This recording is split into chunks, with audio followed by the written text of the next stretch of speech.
everyone, and welcome to the Wise and Jones podcast. His name is Lee, the Wise One. And his name is Chris, the Jones One. And this is a fortnightly variety-style podcast where we discuss everything from TV to video games, music to real-world news stories, and everything else in between. We're currently live on Twitch, where we always stream the podcast live, and where applicable, we take questions and thoughts on topics discussed. It's going really well. It's the first one of 2021, guys. Come on. Bring it back. Where applicable, we take questions and thoughts on topics discussed from those watching live in chat at the end of the show. So do please feel free to get involved. Mr. Wise, please. How on earth are you, my friend? I'm all right, good sir. Yeah, I'm all right. I'm doing good. I'm good. I'm not gonna lie. I'm fed up of sitting at home doing nothing. Yeah. But you know, well, I say doing nothing, but you know what I mean. Yeah. Sick of not being able to go anywhere and stuff. But that's everybody. So hey ho, what can you do? It's one of those things, isn't it? Just gotta kind of get on with it. Yeah. Keep on trucking. How about yourself? Absolutely. Yeah, I'm not too bad, thank you. Yeah, it's a Happy New Year, by the way. Happy New Year! Happy New Year! Happy New Year! For it is a brand new year, and it's still the same. Everything's changed. Everything's changed. Oh god, yeah. It's like, can't wait to get rid of 2020. 2021's going to be a completely new year, and here we are stuck inside because of lockdown and snow. Oh, the snow, yes, of course. Yeah, we should definitely talk about the snow. Definitely talk about the snow. How much of the UK is covered with snow right now? It is mainly the north, as it tends to be most of the time. So I think like Scotland, sort of northeast, northwest, Yorkshire. I think it's kind of made it down to maybe the Midlands. I'm not sure, but I think like the south, London hasn't seen anything. I was going to make a joke that they won't deal with it well, but nobody in this country deals with snow well. Nobody deals with it well. It does. Snow. It does make you laugh, doesn't it, when you see like the sort of footage from say like Canada and like America and stuff, where it's literally feet of snow. I mean, granted, they are more prepared for it. They're more prepared for it. But they know what they're doing. For some reason, every year we do get snow every year. I will say that. Not always. You know, we don't always get like a few feet deep or whatever. But no. Even still, I mean, I'm guilty of it as well. We do nothing to prepare for that. Nope, absolutely not. You know, we could buy a car cover and stuff like that, but we don't. No, we don't. Could get like a bag of grit or sand or whatever just to, you know, keep nearby. I think it's because it's usually so fleeting. Like, oh no, we're stuck, and then like 2 days later, we're gone. Back. It's gone. I think and this year got floods again. Yeah, exactly. This is it. It goes from that to floods, and this snowfall we've just had, it's I would say it's sort of the worst we've had for quite a few years. I don't know if I've ever known it snow from morning, like from waking up, to still snowing when I've gone to bed. That was weird. It was weird. Yeah, it's definitely been a while since that, and I think it's because usually, like you say, when it snows with us, it's slightly warmer, so we'll get like a snow shower, and like you say, it'll come down, settle, and then by the next morning it's gone. Where it's hit at the moment, where it's like sort of -3, -4 today, and it's just made it treacherous underneath. It is. And everything, but it's. I mean, it's been nice. Did you have a nice snow day? We did, yeah.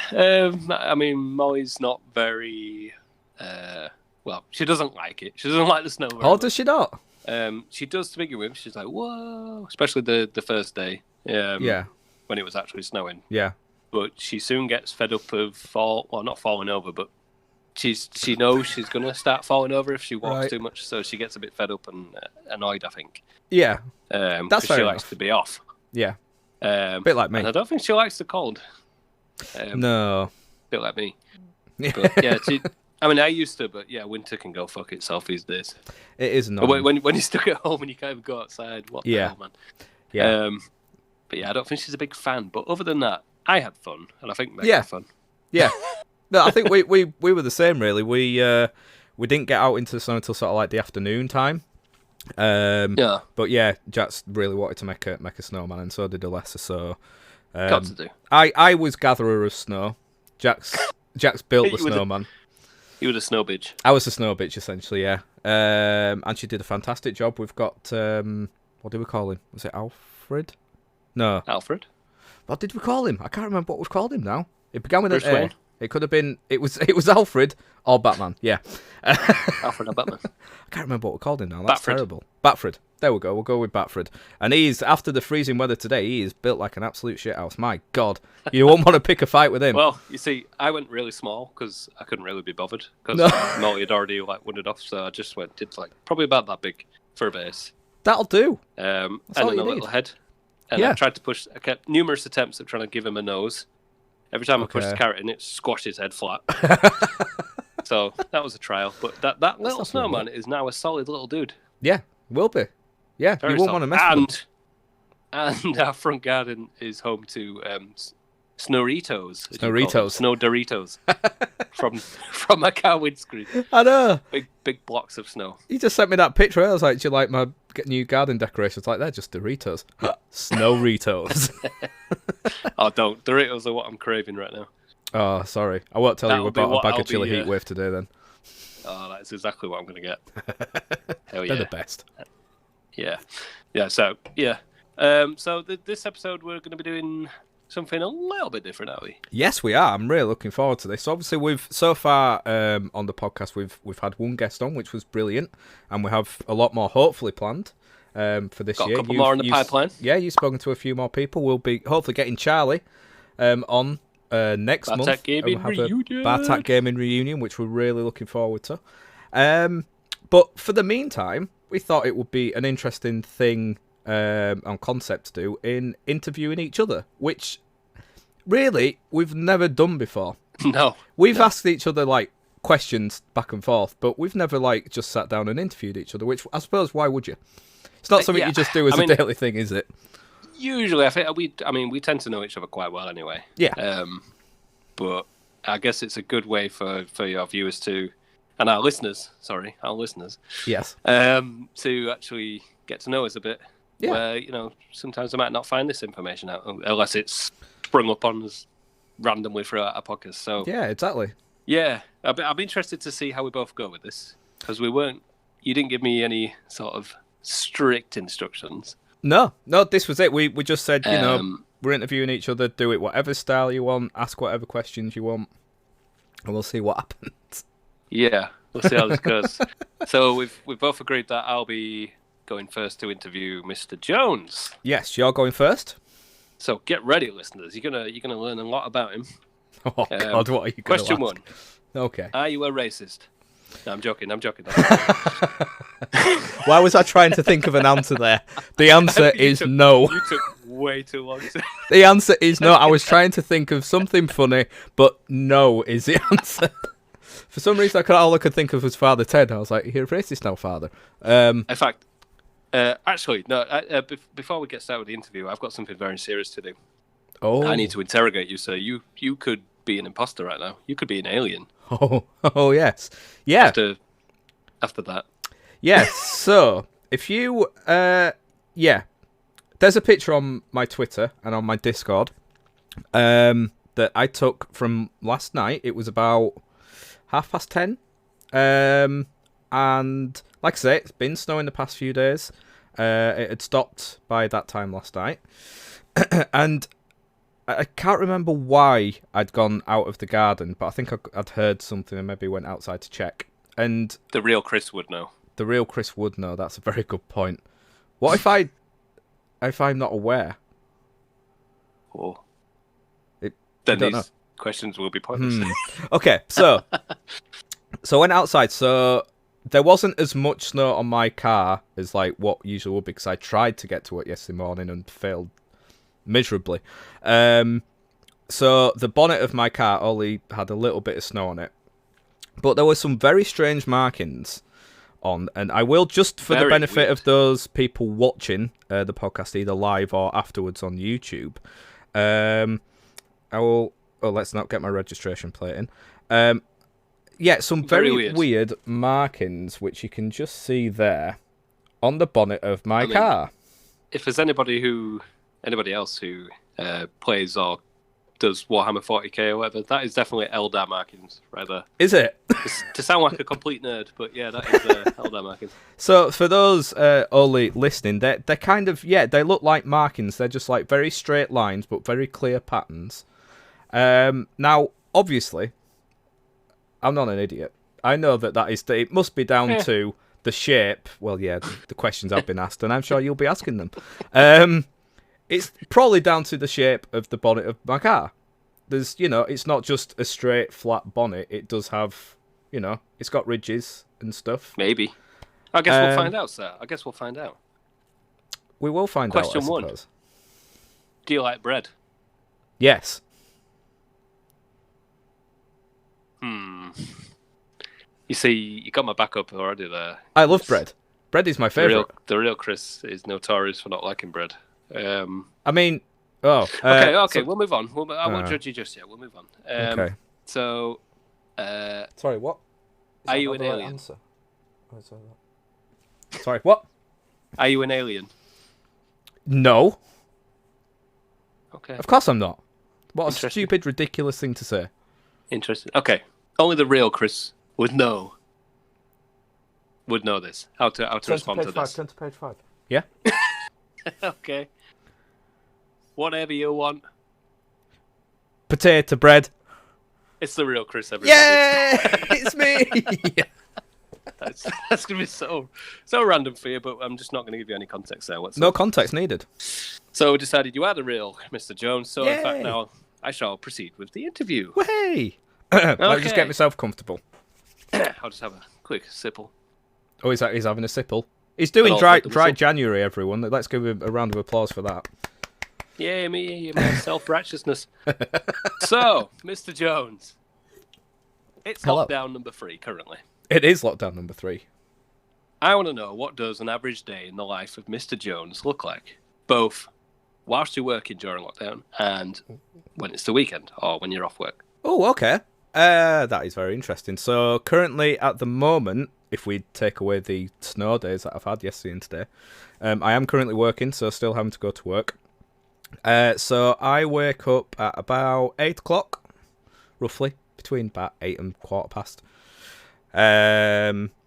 And just do the normal morning things, getting yourself ready, bit of a wash and everything.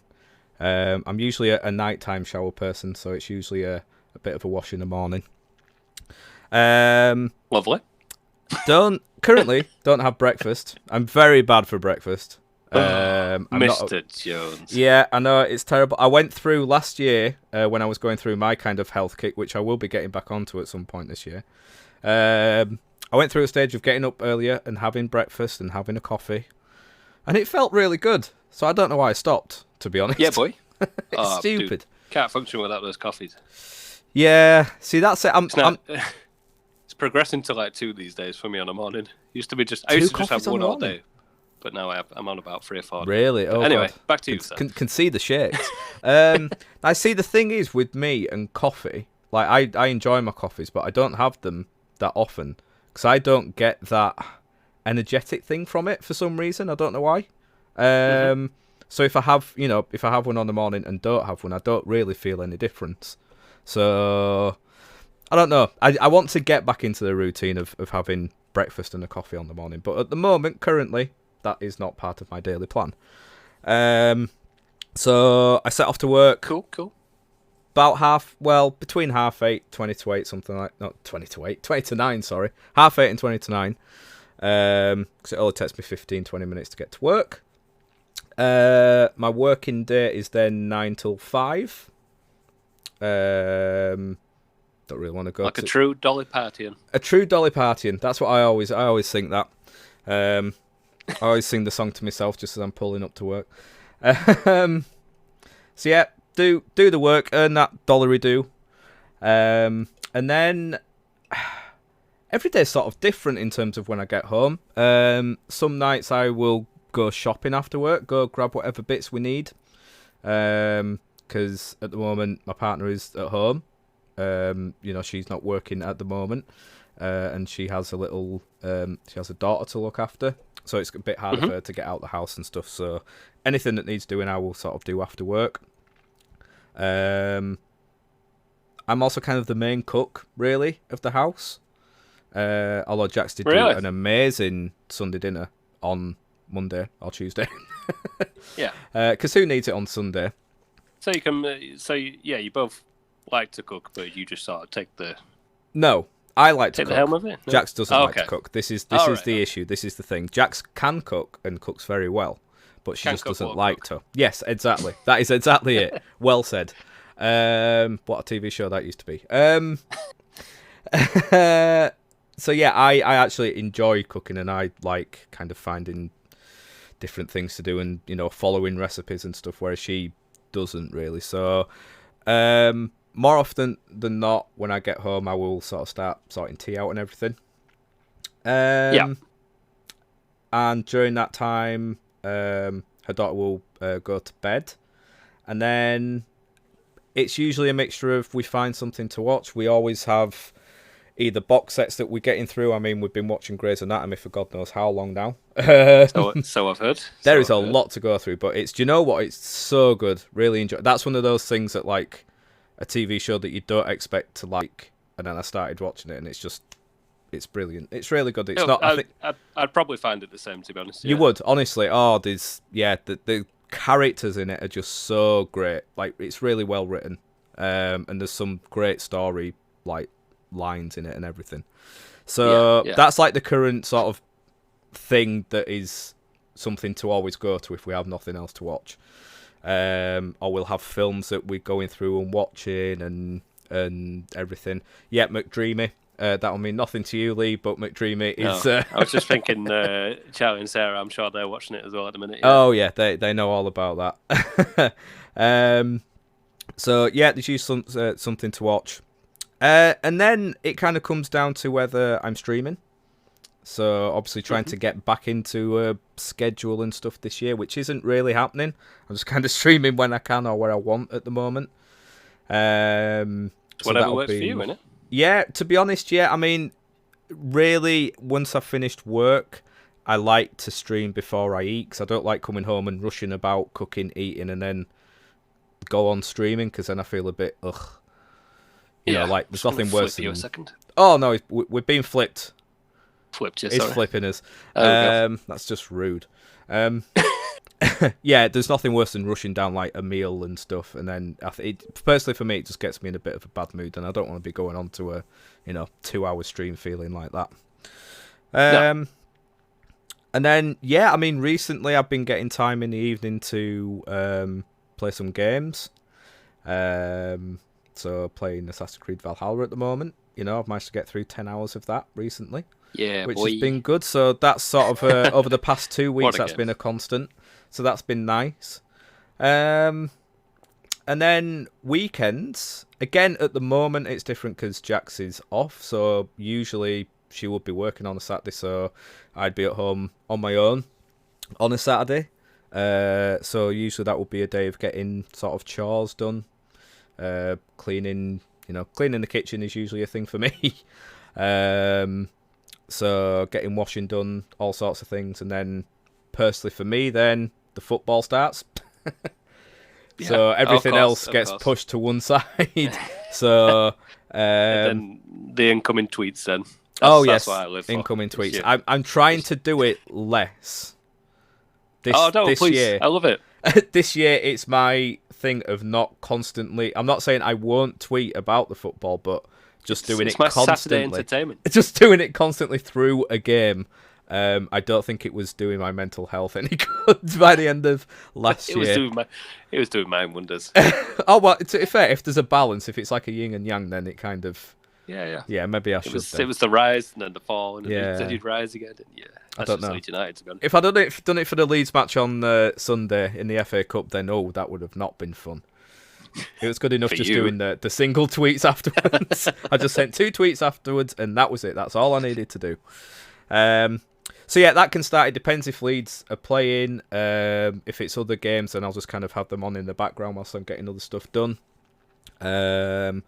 It can, Saturday, Sunday can involve editing possibly. If we've done a podcast, maybe editing that together, getting it uploaded and everything that we need to do with that.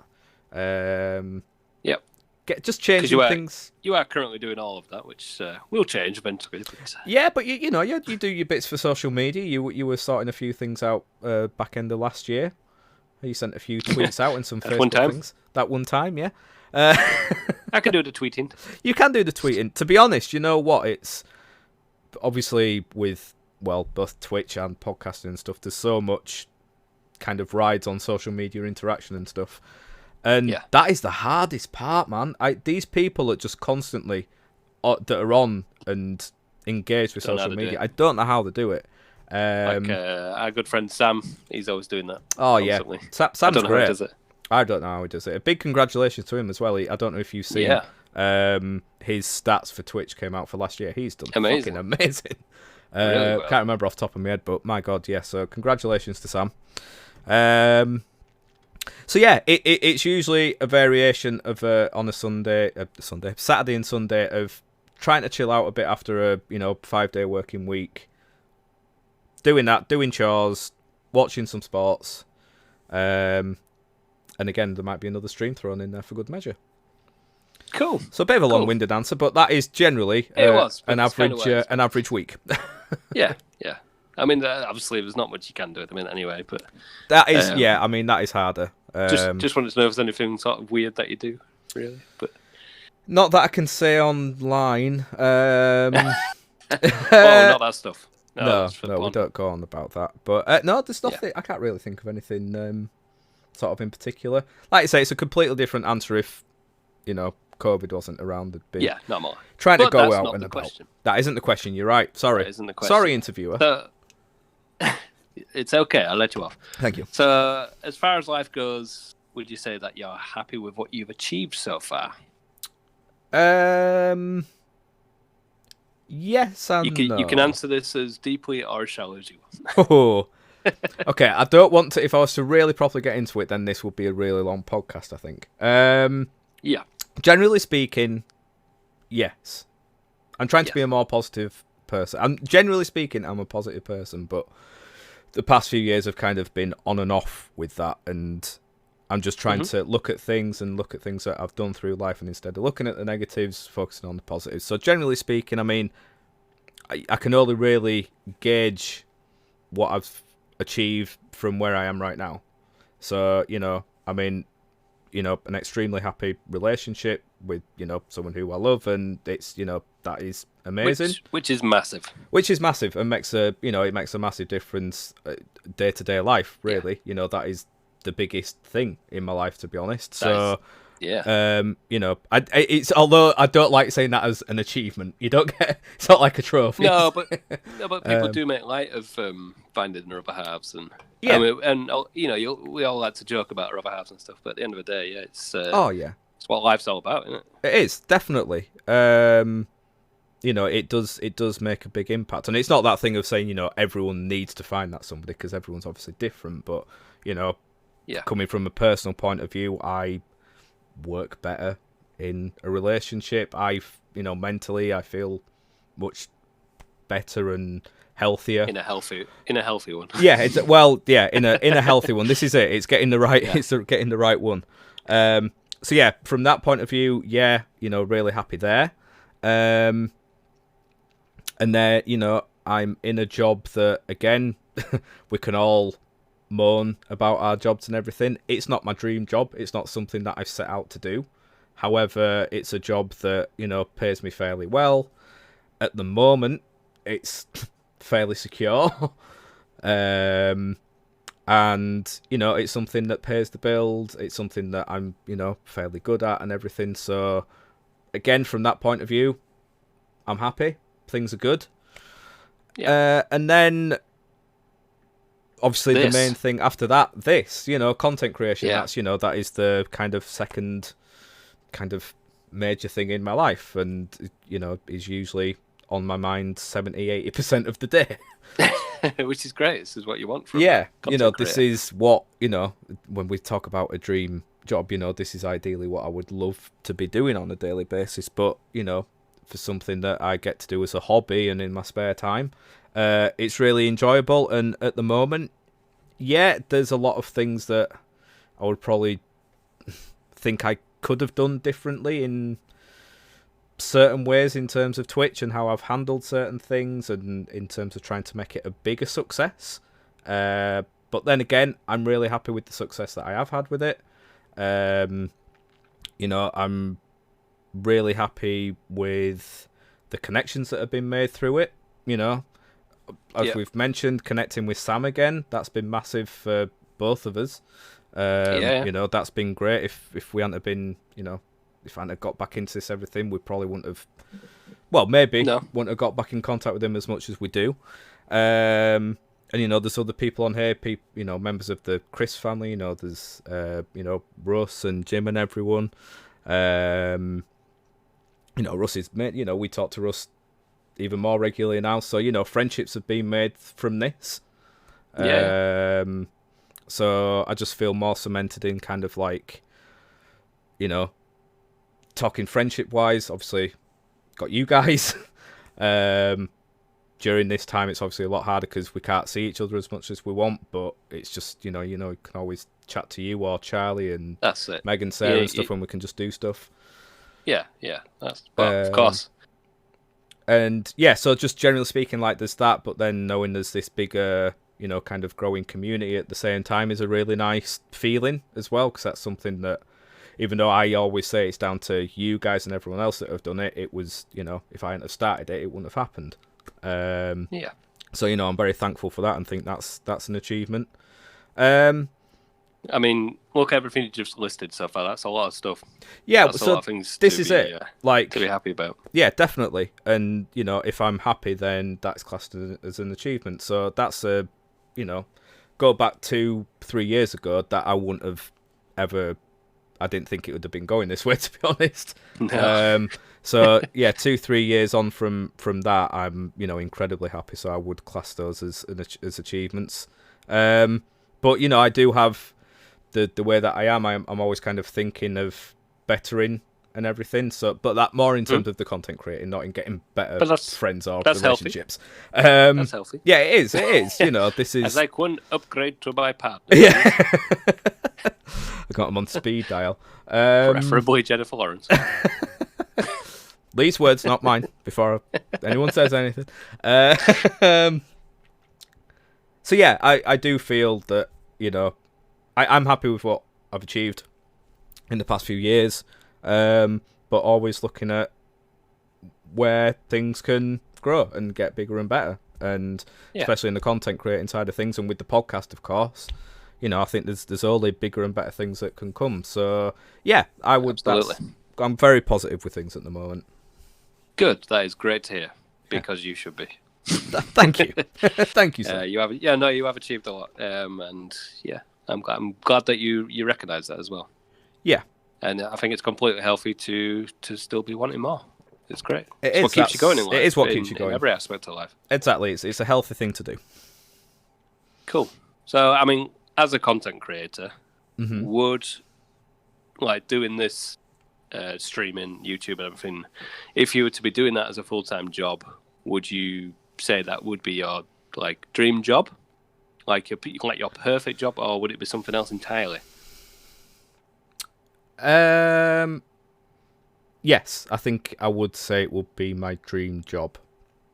Because really looking at, I feel like it would have to have different aspects and elements to it. Maybe. I think. Because obviously, content creation that is a very kind of broad field, to be honest. So Twitch would be part of it. The podcast would be another part of it. But doing, as we always talk about and have done in the past, doing sketches, short films, things like that, that would definitely be a big aspect of it as well. Because if I was doing this full time, that would be a lot more kind of spare time. Obviously, won't want to be taking too much away from family life and things like that. But I couldn't be one of these that wants to do streaming full time, if you know what I mean. No, I feel like I wouldn't be able to stream, all day, every day like some people do. That would just from I'm not saying that's a bad if people want to do that, and people are very successful with that. But for me personally, it's a lot of time if you've got the time. It's a lot of time if you got the time, exactly. I look at some people that do have, marriages and kids and everything, and they can be streaming 12 hours a day, 5-6 days a week or something. I think, how? Yeah. How is that possible? But then again, it's not my life, it's their life, and if it works, it works, and all credit to them, I suppose. But for me to be happy in doing content creating as a dream job, like I say, it would just have to have the different aspects, of it. So maybe a lot of variety. Maybe say two streams a week. Say if it was a full-time thing, one podcast a week, something like that, and then creating sketches and movies in between. And I suppose like the writing side of that would then come in. So instead of me being out and about and thinking of an idea and not being able to write it down, I could have a day where I'm just sat here writing those things down. You'd be more focused. More focused. Yeah. So yeah, it is. I would definitely say, because really, when I think of other jobs that I have interested, before I wanted to be like a journalist and everything, which is obviously what I did at university. I wanted to be a sports journalist, and the thought of doing that now, nah, not for me. No. Mainly just because of the business, not the journalistic side of it, like being a radio presenter. Yeah, do you know what? That'd be something that'd be interesting. I'd get enjoyment out of that. Or actually commentating on games would be fun. But dealing with other journalists and other people in the business, there's some real shithouses there, and that just completely.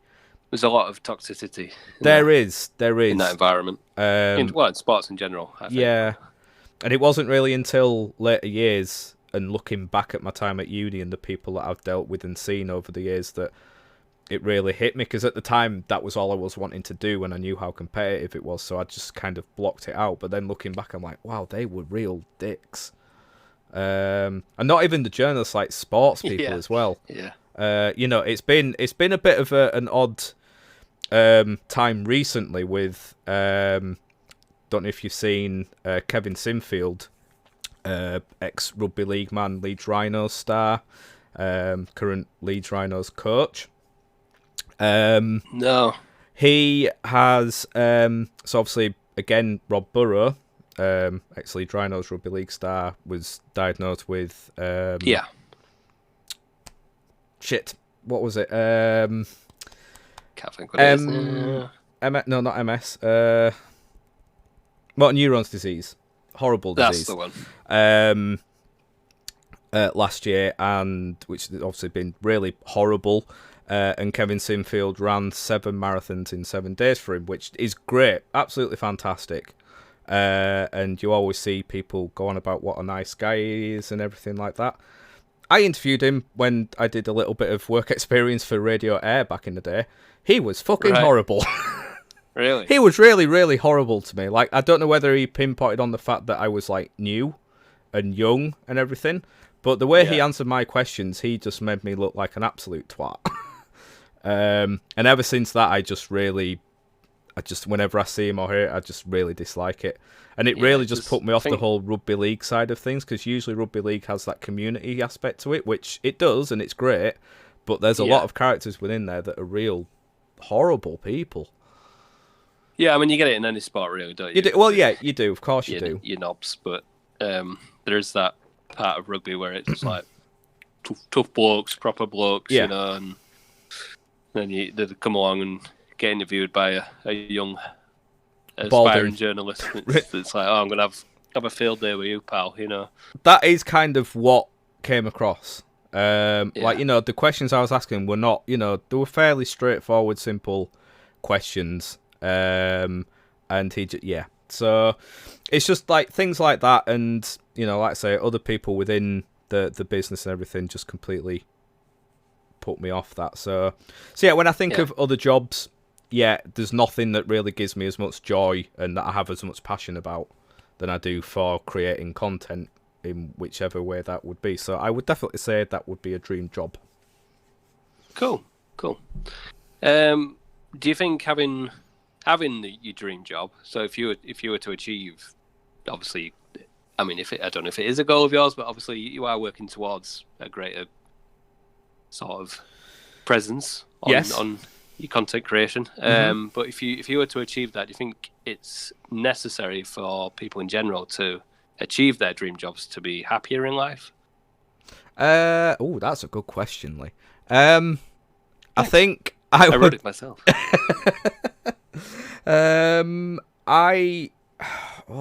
It's a good question. It's a tough question. I don't think so. I think in order to have a happy life, in terms of job, I think you just need to be. I mean, this obviously don't take advice from me, but personally, I think never do that. Never do that ever. I'm terrible.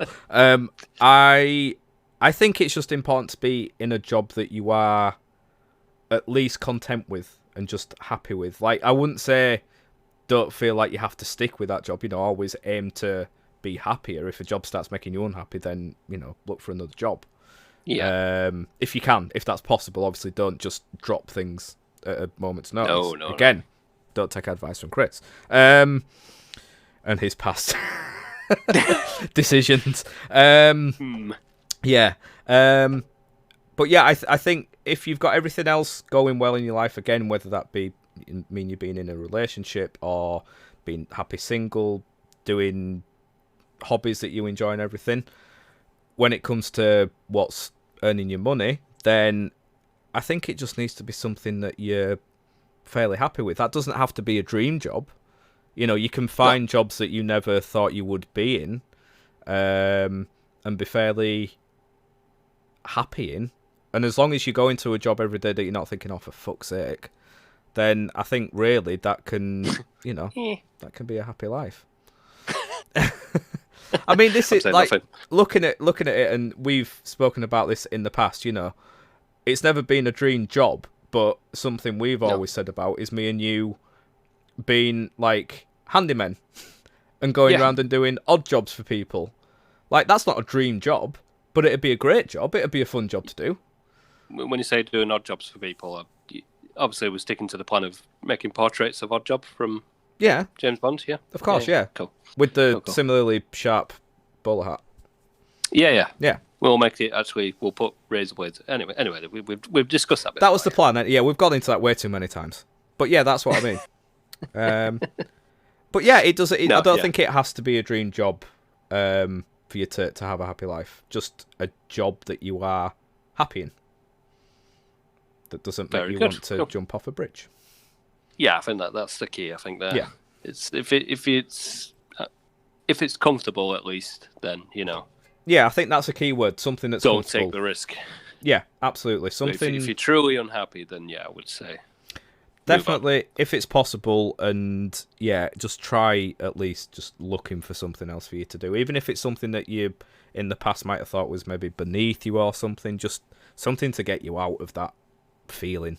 Definitely. Yeah. Solid advice there, Chris. But don't take it. But don't take it. It's Chris's advice. Don't listen to me ever. So something a little bit different now. So I think we've all become quite materialistic as a species, actually. I would agree. I'd say more now than ever. Yep. Definitely. And we're all guilty of it.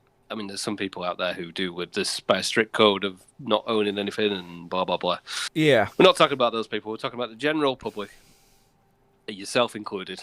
I want to know, is there anything that you feel particularly guilty about sort of purchasing or collecting or, Guilty? Is anything, any sort of one sort of set thing or? I guess... I mean, the obvious thing to say would be the pop vinyls. However, I don't feel guilty about them because they're awesome. No. Right answer. I don't know, because I mean, that's the biggest collection that I've got. Obviously, I'm looking round now at the things that I do. The whole wall. Yeah. Got them over there, got them up here. Some in the bed. I don't know, because they are, when you go through it, obviously there's a lot of money that's been spent there. I mean, there's the old classic that you will never let me forget of the £90 I spent on the first batch of Doctor Who ones that came out. Mm-hmm. Totally worth it, though.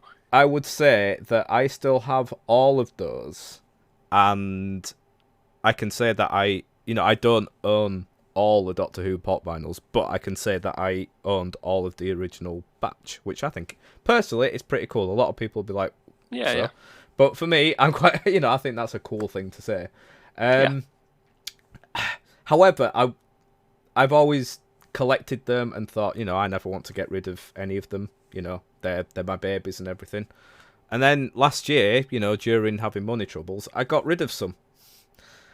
I sold some, and I sold my entire Big Bang Theory collection that I held so close to me for years. I sold my Sword Art Online, Makarito and Asuna, which I thought I would never do. So then that makes me start to think, is it just a waste of money? Because when push comes to shove and I need money, I can just sell them. Yeah. So they don't mean that much to me. I had exactly that same situation. So I think, I guess I do feel a little bit guilty with them. And similar with, like, Pokemon cards as well, to an extent. Like, I've still got all the ones that when we went through, what would it have been, 2015 we started collecting them again, like when we got really interested. Yeah. I still have all the ones those, that are worth mega money these days, which I still need to check. You do. And this is my point again. I suppose that you can't really feel guilty if it's that kind of selling to make money thing, but I just think about all those, especially within that year that we had of just spending so much, pretty much every time we went into town or to Manchester. And just Forbidden Planets, man. Yeah, Forbidden Planets. Spent so much money on them, and then I think, what have I done with them? The amount of times I'll have got them out and had a look at them, I could probably count on one hand. I mean, they're just all, I think they're just all down here right now. And I just don't do anything with them, and there must be so much money there. That's what mine would be. Mine would be. Mine would be. Mine would be. Mine would be. Mine you would are be. A bee. Not that I haven't for a while now, but yeah. For me, I think they are the ultimate just materialistic thing. It is. You're paying like pounds and pounds for these little cards of shiny paper. Yeah. That's all it is. Shiny card. Yeah. Basically. Yeah, for me. But yeah, I mean, obviously it's your question. Yeah, no, you're right. Is that what you think? I completely agree. It is exactly what I think. I mean, it's what, £3, £3.50 or something a pack? For an average pack, I think? £3.70, £3.90? Yeah, something like that, wasn't it? Yeah. And, we'd be going to Forbidden Planet and paying, like, 5 packs 10 at packs. a time or something. Or, well, sometimes it was, if it was a payday week or whatever, we would be. And then you've got the tins that you buy. You've got the mega pack things. You've got the booster boxes and stuff. Things we bought from eBay as well. Or that like blind boxes or blind bags or whatever. Because, you wouldn't know what you were getting. And you just, you get them, you're like, oh, they're amazing. Put them protectively away in a sleeve, shut it, don't open it for another 2 years. Never look at them again. It's like, what's the point? That is for me, the like most impulsive.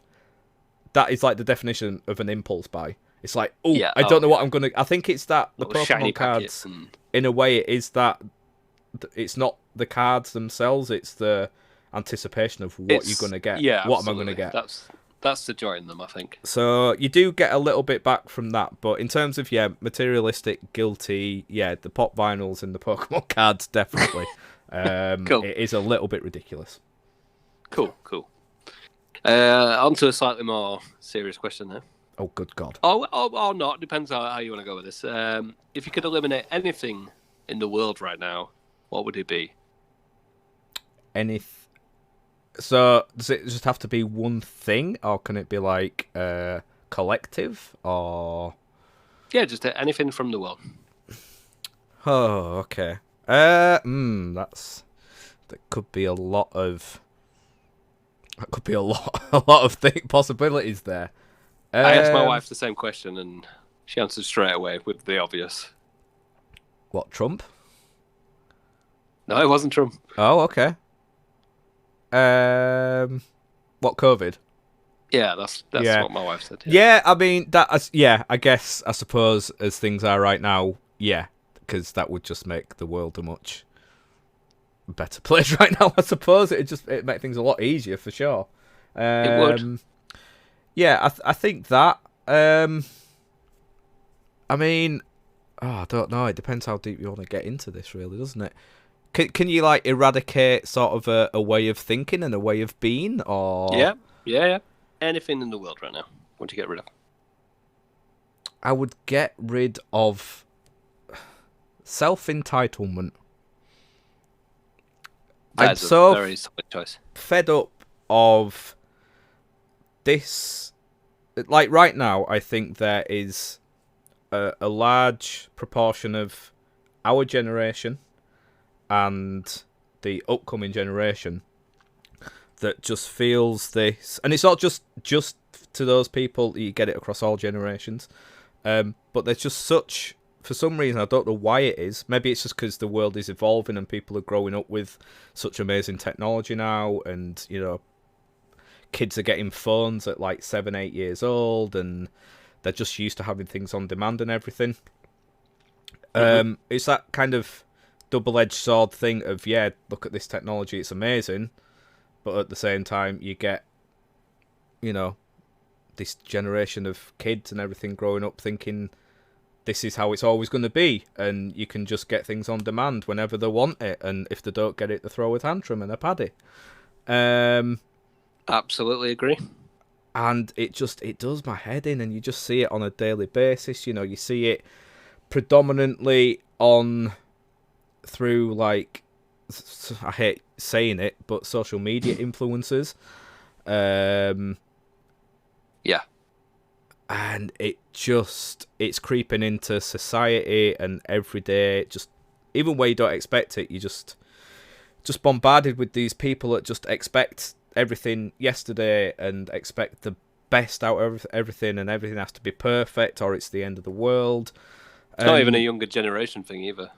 No, it's not. Like, this is what I say, it's annoyed me lately because I think more from the social media aspect, you see it more within those people, and I'm thinking you kind of stereotypical guys and girls that you see on Instagram and Twitter, and that just, and people basically, that are just doing everything to get famous and think that they deserve it and are entitled to have their 5 minutes of fame and everything. But you're right, you get it from the other side of things. Older generations are self-entitled because they think they've earned it, which to an extent, in terms of respect, kind of, but it depends what they've done. Depends who they are. Yeah.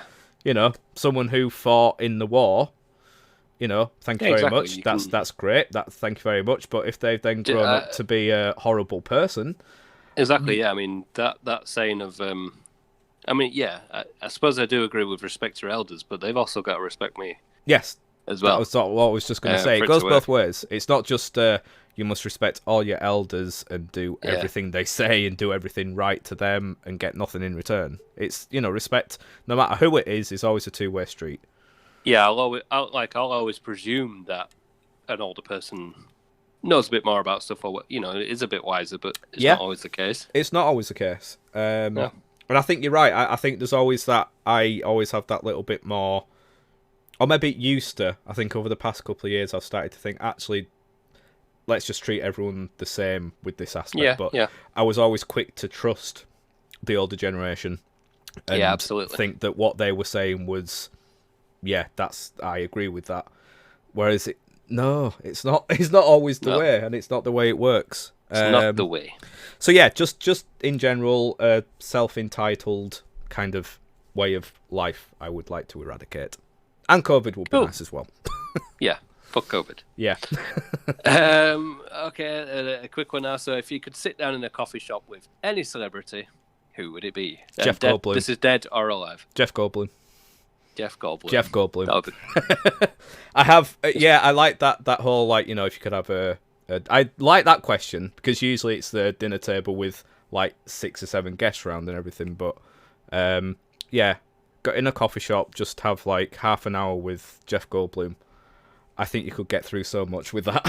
That would be amazing. I think put the world to rights. Absolutely.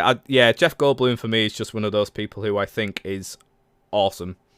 From I think he's one of those guys that what you see is what you get with him. Nothing. I think nothing seems he's very to be an genuine act. in his personality. He's a very genuine person. He seems incredibly down to earth. A very respectful person. I don't know if you've seen much of his series on Disney Plus. Yeah. Whenever he meets someone, he's always quick to be like he's showing the respect to them before they show it to him, kind of thing. You know, people are in awe of meeting Jeff Goldblum, but he's acting like he's in awe of meeting them and just been like he wants to get to know them. So I feel like I could have a good two-way conversation with Jeff Goldblum, and yeah, that'd be awesome. I'd love that. Cool. I'll try and set it up one day for you. Jeff Goldblum. And lastly, life can be full of regrets. But what is the one thing you will never do again? One thing I will never do again. There's a few. Drugs. Drugs, definitely. That's what led to the baldness. What? I don't even know. I already kind of touched on it, but yeah, leaving the job without having anything else set up, pretty fucking stupid thing to do. Yeah, that was a big. Well, I say, it was a regret because it was. I mean, I was very messed up, to be honest. At the time, it wasn't a good time for me, really. So it was kind of a. I feel like I had to do it, but really I should have done that a hell of a lot better. So, yeah, I would never, ever... In fact, no, I'm definitely going with that answer because I do always say that, like, whenever the conversation of being in a job comes up, if I'm talking to people, I will always say, make sure you have something lined up before you think... If you're thinking of leaving, fair enough, but make sure you have something lined up because I just always think... It's the only way we learn is by mistakes. Definitely. You know that, and hey, everything you've done has led to where you are now. So, well, this is it. I mean, you've always been a very big advocate of that saying, and in the beginning, I didn't believe in that. I had so many regrets. I was like, oh, I'd do that differently, and you were like, yeah, but you won't be here now. I was like, yeah, but where am I?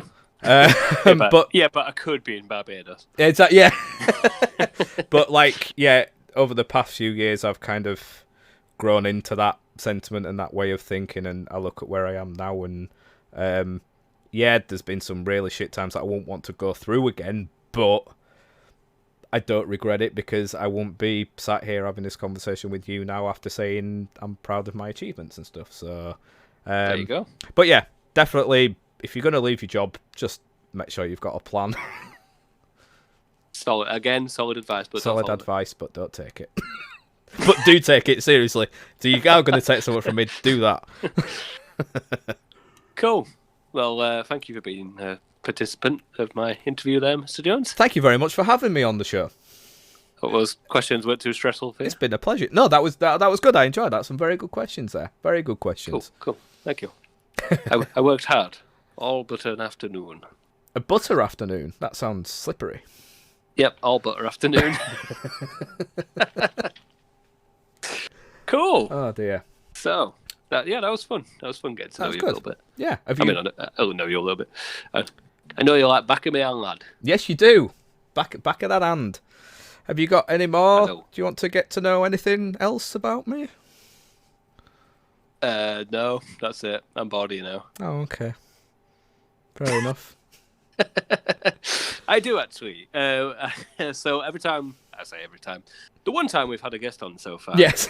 But it's going to be a recurring thing for each guest that we have on the podcast. We have got the quickfire questions. Yes. We put these questions to Sam on episode 622. We did. A few months ago. Yeah. And he answered them quite quickly. There was some that he was a little bit unsure about, but he was thinking about it, which is good. Yeah, he answered them well. He did. So, here we go. Quickfire round now. Getting to know Chris Jones. No long-winded answers, please. This is quickfire. Oh, Getting to know. Okay, right. Okay, yeah, go on. Getting to know Mr. Chris Jones. Okay. A little bit more. Favorite color, sir? Purple. Nice choice. Favourite food? Pizza. Oh, solid choice. Favourite drink? Soft drink, Pepsi Max Cherry. Alcoholic drink, a Godfather cocktail, which is, either Coke or Pepsi mixed with Jack Daniels and Amaretto. Beautiful. Nice. Yeah, that is nice. I do like them. Favourite film? Airplane. Airplanes. Solid choice. Favourite joke? Okay, this isn't short, and I apologise, and I have it written down. Okay, I'm just going to go for it. So, you've heard this before, so just bear with me. Pretend you've heard it for the first time. So, there's 3 men, an Englishman, a Welshman, and a Pakistani. No one was expecting that, and I'm sure the sound of tension in the room is palpable right now. Anyway, these 3 men have congregated in the maternity ward of their local hospital to collect their newborn sons. They are informed by the doctor in charge at the time that he can no longer say with any certainty whose son is whose. Instead of going down the path of a long and costly lawsuit, the 3 men decide to sort it out between themselves. The Englishman goes in first, as is his right, at least according to alphabetical order, and returns a moment later with what is quite clearly, even to the medically untrained eye, the Pakistani child. The Pakistani gentleman says as much, to which the Englishman replies, "Well, I'm sorry, mate, but one of those 2 in there is Welsh, and I'm not taking any chances." There we go. That is a joke from the comedian Simon Evans, and it still holds up to this day, although Welsh people might not like me for it, but there we go. Yeah, but yeah. You can't get a good joke always offends somebody, right? Of course it does. It's not a good joke if it doesn't. Nice. Okay, biggest fear? Death. Oh. What makes you angry? Arrogant and ignorant people. How far do you think you could throw a chihuahua? I didn't write this one. Did we ask the question? Do you get a running start? Can you have a run up? You throw it how you want to throw it. Okay, so I reckon with a run up, at least 15 meters. Oh, solid throw that. Solid throw. Solid throw. That's with the run. I don't have on record what Sam said, but we'll do a tally at the end of the year for each. Yes, we will. Yeah, including ourselves, our predictions. And then one day we'll actually see who can do it. Yeah. If you could live anywhere in the world, where would it be? Italy. Nice. Definitely. Who is your favourite band / artist? Lesson Jake. Shock. Favourite TV show? How I Met Your Mother or Upright. How I Met Your Mother. Solid. How I Met Your Mother. Okay, you chose one. What is your earliest memory? It's really hard to say because I feel like I'm mixing up remember. early. Well, can't remember. I always feel like I'm mixing up dreams with memories and what I think I remember as a dream or a memory. So I'm going with something I solidly know did happen. It was one of my early birthdays, so I don't know, 2-3 years old. In my back garden, lots of family there, and I had a little Tykes car. The stereotypical, yellow over the top thing, and I fell backwards. I fell backwards in it. Whoa, that's some Inception shit right there. If you fell backwards, that might have been a dream. Maybe that's a good point. Up next, we've got what advice would you give to your younger self? Stop worrying about the inane shit, especially during high school. Don't worry about it. It's just. Seriously, you've got an adult life to come yet. Don't worry about what's going on right now. Just enjoy it. Solid advice, but don't follow it. Don't follow it. As a kid, what did you want to be? A policeman, because I had a little policeman's outfit, and it had a belt with a little walkie-talkie thing and a little baton, and I just thought that was really cool, so I wanted to be a policeman. Does it still fit you? Yes. Cool. I have it right here. And lastly, bet Jack likes it. Lastly, which podcast would you rather be on than this one? Podiots. By the Vidiots. Or Adam Buxton. I'm not sure. Can't decide. Cool. Solid choice. Solid answer in there, Mr. Jones. Thank you very much, sir. Relatively quickly. If it hadn't been for the joke, it'd have been even quicker. Thank you, sir. I try my best. Under pressure. Chelsea, Sorry, we just have to put this in here. Oh, whether this will go into the actual podcast, I don't know. So those listening live right now, good luck. Charlesy has added in a joke. My ex-girlfriend used to think I had erectile dysfunction. I just didn't have the heart to tell her she was a fat, ugly cunt. Jesus. Thank you, Charlesy. Thank you very much. I did see that halfway through asking you this question. I do just want to ask, is that the question that you've redeemed? Is that what you're adding in, or is there another question that you would like to add into the fray there? I will just add that in there. Yeah. Okay, so bring it to the table time. Let's bring it to the table. We'll bring it to the table before I interview Mr. Wise. So we agreed that I'm going to go first with this one. And I wanted to go down because, as people will know, and you know... It's about time you said something. It is about time I said something. I've not said enough yet. I'm quite into... Well, both me and Jax are into, like, mysteries and murdery, serial killer kind of stuff. And I wondered where you were going with that. Everything like that. We're into murdering people.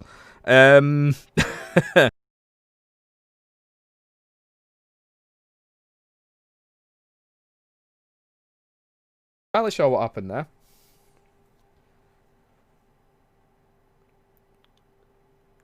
You should have done, really, because we can't legally show on camera what you drink, or who your assistant is, for that matter.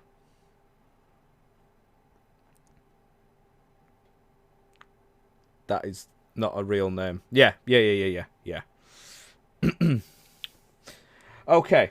So, as I was saying, literally as everything went off, I was like, so my bring it to the table is...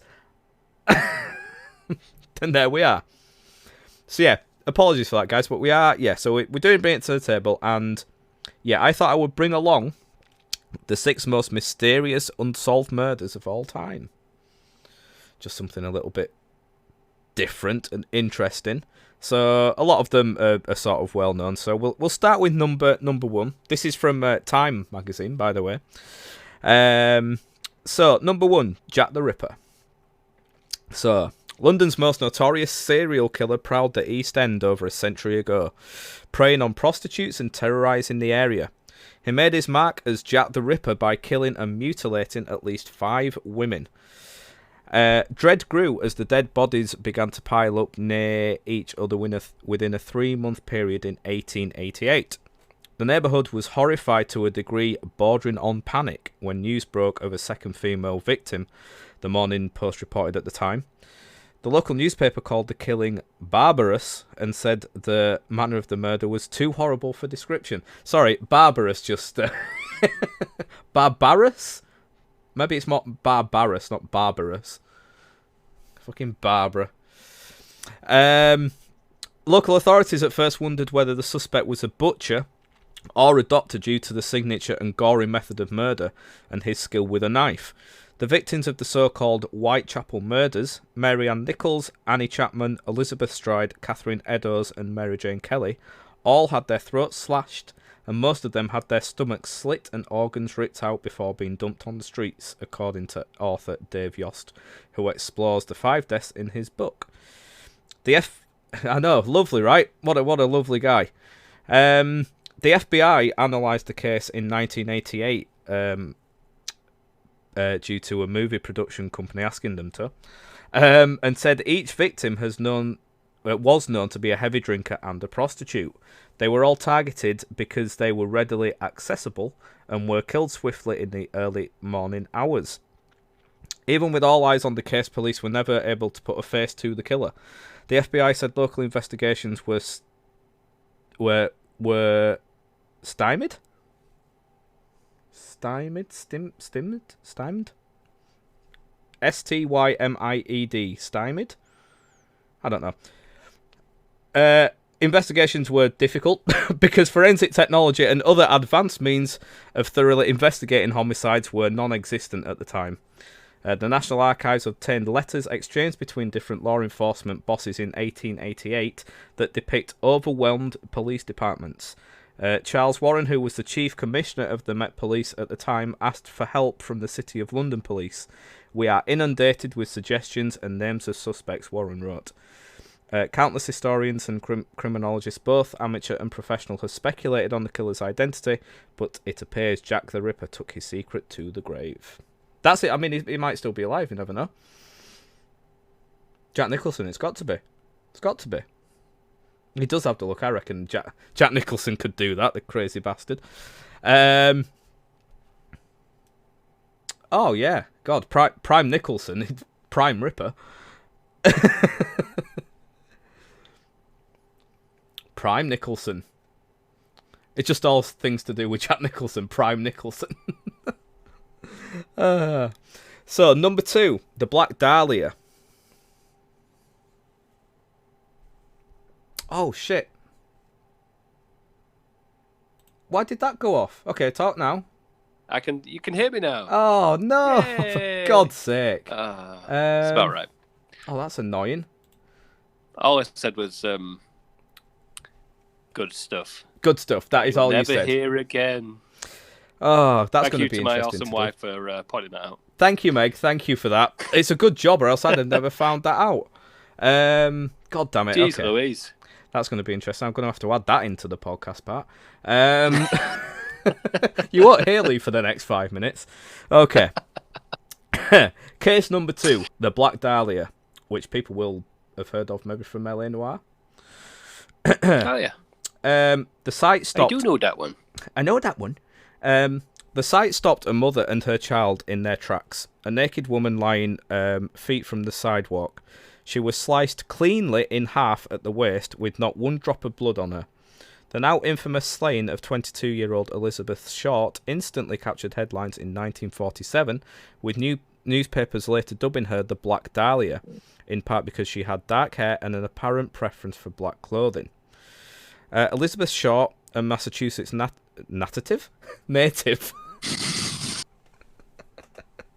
A Massachusetts native. A native who had come to California in pursuit of fame, was bled dry before being dumped in an empty lot in a residential area of Los Angeles, authorities said. Her body appeared professionally dissected and one breast was cut off, according to FBI records. Why? Weird. Why would you do that? Yeah. It's unclear how the aspiring actor met such a grisly fate. Several dozens of people have claimed credit for the high-profile crime. The FBI, which helped local authorities investigate at the time, said it ran record checks on potential suspects and conducted interviews across the nation. However, none of the confessors appeared to be telling the truth, and the case has still gone unsolved. Damn it, Phelps! Damn it, Phelps! Do you know what? If he hadn't have been shagging that German singer, he'd have been on it. He'd have got him. That's it. If they'd have had Phelps interrogating people instead of, actual FBI agents, they'd have done it. This is your fucking shoe! 10 people in charge for it. Yeah. In charge? In prison for it. In prison. The murder became the subject of a 1987 novel, followed by a 2006 movie starring Josh Hartnett, Hilary Swank, Aaron Eckhart, and Mia Kirshner. I don't know, I said that so weirdly. Kirshner. Okay. The Los Angeles Police Department told Time recently that it is still investigating the cold case, although it did not provide any details. Yeah, right. And then a pointless quote, just to finish that, we've gone, "It's an unsolved case," LAPD officer Norma Eisenman said. "There is no additional information per the detectives." Well, thanks, Norma. That's great. That needed clarifying, yeah. It is still a cold case. It's an unsolved case. Thanks. Brilliant. Okay. Case number 3. The Zodiac Killer. I'm sure lots of people will hold. What is happening? Hold him dear. Yep. Hold him dear. Will have heard of this one. So, the Zodiac Killer was no ordinary murderer. Rather than avoiding the spotlight, he craved media attention and seemed to enjoy taunting police with cryptic notes and clues as he left a trail of death behind him. The Zodiac Killer murdered 5 people, seemingly at random, in Northern California in 1968 and 1969. He claimed in letters to police that there were dozens more victims, although that was never confirmed. His deadly rampage began in December 1968 when 2 teenagers were shot to death in a parking lot. About 7 months later, another 2 people were shot in a parked car, although one survived. That's when local newspapers started getting letters from someone anonymously claiming to be responsible for the slayings, according to the San Francisco Examiner, which had received the cryptic notes. The newspaper said the letters contained coded messages explaining the killer's motive, as well as a key to help readers decipher his identity. "This is the Zodiac speaking," he wrote in an August letter. "I like killing people because it is so much fun," he added, according to FBI records. "It is more fun than killing wild game in the forest because man is the most dangerous animal of all." It's got a point. Got a point. Yeah, it's got a point. Yeah. Maybe people didn't really get him. No. He could have gone by it a little bit of a different way, but he had a point. He's probably got fans out there. Most likely. They all seem to. Authorities did not crack the code revealing his name, and the Zodiac killer went on to stab 2 more people in late September. One of the victims survived and the other died. And about 2 weeks later, the killer struck again, fatally shooting a 29-year-old taxi driver. Days later, the Zodiac mailed a piece of his latest victim's bloody shirt to the Chronicle newspaper. Imagine getting that in the post. To this day, no suspects have been confirmed in the case, and the San Francisco Police Department said the investigation is ongoing. Have you ever seen the film Zodiac? Mark Ruffalo, Robert Downey Jr. It's very good. It's a bit long. I will say it's a little bit of a kind of trog at times, but it's good, interesting film. I'll have to give it a watch. Can't believe you've seen a film and I haven't. I know. How often does that happen? So cases 4 and 5 are rappers Tupac and the Notorious B.I.G. Oh, yes. So the music world was rocked in the late 90s when rap superstars Tupac and the Notorious B.I.G. were gunned down about 6 months apart. So, see, this is... Obviously, it's something that I've never really read or seen a lot of, but for some reason I thought they were killed at the same time. I didn't know they were, separate at the time. No. So the killings came at a moment marked by intense rivalry between their competing record labels. Both rappers were the top artists for their record companies, and many said the murders were a sign music feuds had gone too far. I think that would be correct. Yeah. It's obvious. It's just... It's obvious how it happened, but yeah. People don't say it. Officially, knows. Anyway. Yeah. So that's if Tupac is dead. A lot of people think he's still alive. Well, yeah, it does actually say that. So Shakur, is it Shakur or Shakur? Shakur was killed first in a drive-by shooting in Las Vegas on September 13th, 1996. At the time, the 25-year-old superstar's Death Row record label had been feuding with its competitor Bad Boy. 6 months later, Bad Boy's Christopher Wallace, better known as the Notorious B.I.G., Biggie Smalls, or Biggie, was killed in a similar fashion. You just you missed my... yeah. Oh, sorry. I should have known, though. The rapper was fatally shot in a drive-by as he was leaving a music industry party in Los Angeles. The two superstars had been friends when both were signed under Bad Boy, according to the FBI, which investigated Biggie's murder, but closed the case in 2005. The Pals grew distant after Tupac landed in jail over convictions that included rape, and Biggie rose in popularity. Tupac later switched over to Death Row. It's unclear whether... say he was quite notorious.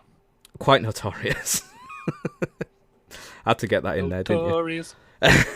It's unclear whether the rivalry played a role in either killing. Both cases stumped police in part because of uncooperative witnesses. The murder mysteries amassed their own collection of theories, including an unproven one. Why was that so hard for me to say as well? What is wrong with me? I'm not even drinking tonight. It's Hancock effect. It is the Hancock effect. God damn it. Even though we're actually quite far apart physically. It still works. Mental. It's just all mental.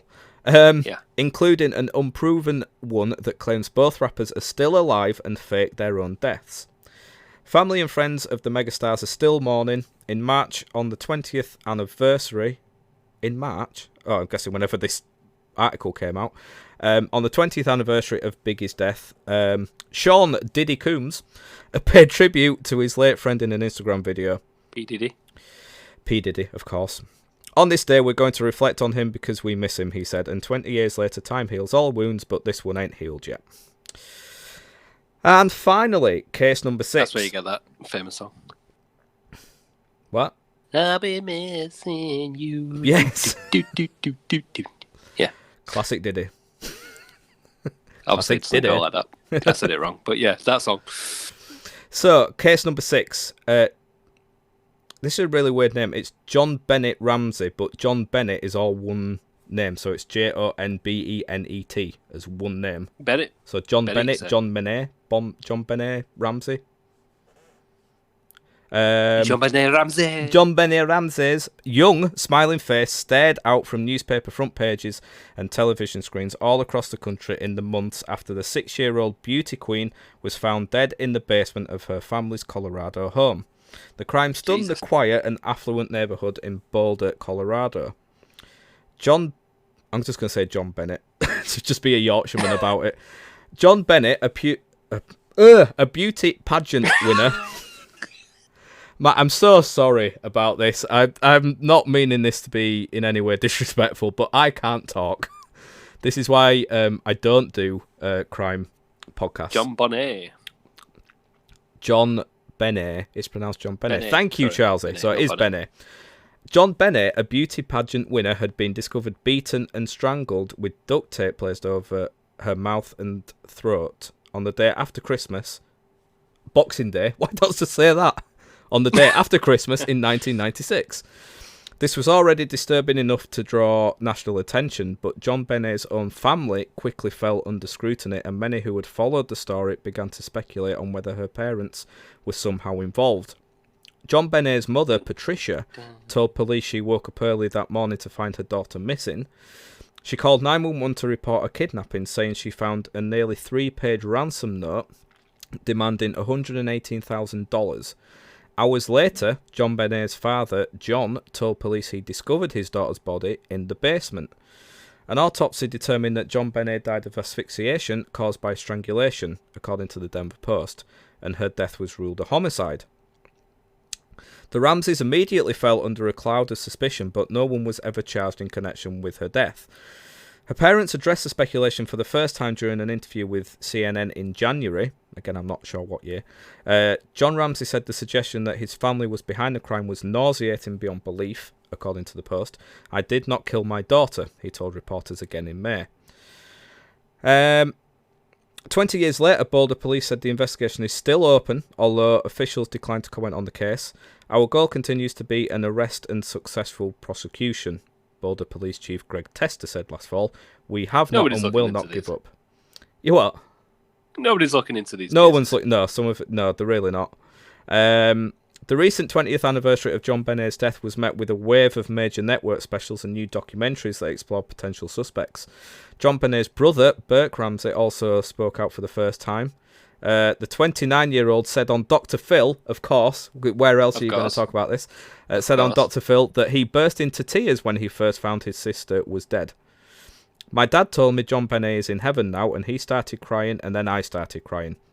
Burt Ramsey said, "I was kind of like, how is this possible? I started crying. I don't think I said anything. I didn't believe it at first." There's some really weird quotes in that. Yeah. That's really odd. So yeah, that's 6 very kind of high-profile unsolved murder mysteries. Crazy. It's crazy, isn't it? Interesting. It is crazy how... I mean, yeah, the Jack the Ripper one is like obviously a classic one, but such a public thing to happen and no one to find out. Obviously easy to get away with it back in those days. Yeah. But still... It amazes me. It's like it can be all but one piece of evidence that's not found. Yes. And they get away with it. Oh, yeah. Yeah, I know. Well, see, this is it. I mean, the amount of documentaries and stuff that we've, watched over the past year or so, and yeah, they can be so close to certain things, and if something goes wrong or something goes missing, the whole thing just gets scrapped. Yeah. But yeah, it's all very interesting, so I might bring something else along for another podcast that is along similar lines, but maybe a bit more specific. It's good. It is interesting as much as it's depressing. It is depressing, and some things are very grisly, and some things are definitely hard to watch. But yeah, certain things are just really interesting.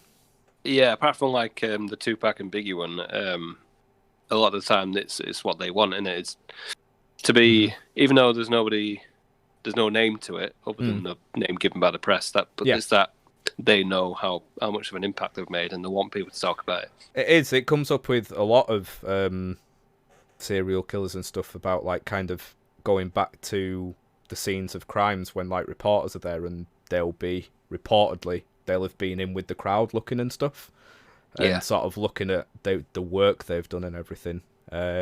Second series of Mindhunter kind of delves into that quite a bit with an interesting case. But yeah, it's very interesting. Like I say, can be depressing, but if you kind of get past that bit and look into what goes into, the police side of things and the investigations and stuff, it's very gripping stuff, I think. It is. I mean, I know Meg likes all that stuff. She's into it, isn't watch she? all those documentaries and stuff about murders and all this gruesome stuff. Yeah. I'll sit and watch bits, and I do find it interesting. Yeah. It's something I don't tend to sort of lean towards really, but no, when I used to do, be the same. I am interested. Yeah, I used to be the same. I won't go out of my way, but now, yeah, I love a good gritty love a documentary. bit of grisliness. Oh yeah, love it. It makes your life. It always makes your life seem better. Oh, it does. It really well, does. Things could be worse. Yeah. We were watching. I'll quickly get away from it, but we were watching a thing on the Moors murders the other day. It was like a documentary from maybe late 90s, early noughties. It was on Sky, and it was it was actually a really good documentary. But seeing like the north of England in the 60s, it was just such a depressing kind of thing. And also the I don't know if Meg's seen it yet or whether you're going to be watching it, but Ripper on Netflix. Yeah, she's all about that. Again, really, it's just really dark and depressing. Just the, Yorkshire in that time was just so grey and damp, and I was loving listening to the accents. So it's great. Oh, proper Yorkshire folk. Oh, I bloody loved it. It was really, very interesting, really, really good. But not that long ago either, and not that long ago. It's interesting hearing your parents or older people that were alive at the time talking about what they thought at the time, and like my boss, she said her dad, was telling her not to go out alone. Like, my mother-in-law was saying how she wasn't allowed out and all that. Yeah, very close to home as well. Yeah. Well, she used to live in Castleford, so it was pretty close to there, wasn't it? Yeah. Well, there was Bradford was the main part, and then I think there was some in South Yorkshire, and then there was like one or two in Manchester as well. But it was kind of around that area, really. So interesting. Yeah, cool. Well, I'm going to bring us on to something a bit lighter now. Yes, you are. That's why we did that, as I like to do. So that's why we did it that way around. Yeah. Before we get on to the my interviews, yes, that you will be doing to me, I thought it would be fun, start of a new year, to make a little time capsule, a video time capsule, for us to look back in 5 years' time. I like this. And see what we said. I like this if we a can lot. Remember anything. Yeah. So I've got basically 10 questions for us both to answer. Yep. I've told you about this ahead of time, so you've actually had time to think about what you can say. I do. Yes. I'll try and get through it quite quickly because we do have quite a bit still to do. But so I'll just crack on with it. Okay. Cool. See how we go. Are we doing it like question by question? Yeah. Yeah. Okay. Okay. So the first question is, what song are you loving right now? I've gone for, just because it's one I'm listening the most and getting the most enjoyment out of, Summer Romance by Tim Minchin off his latest album. It is a beautiful song, and it's just, it upbeat, gives me upbeat, positive feelings on a day, so I'm listening to that pretty much once a day at the moment. Nice.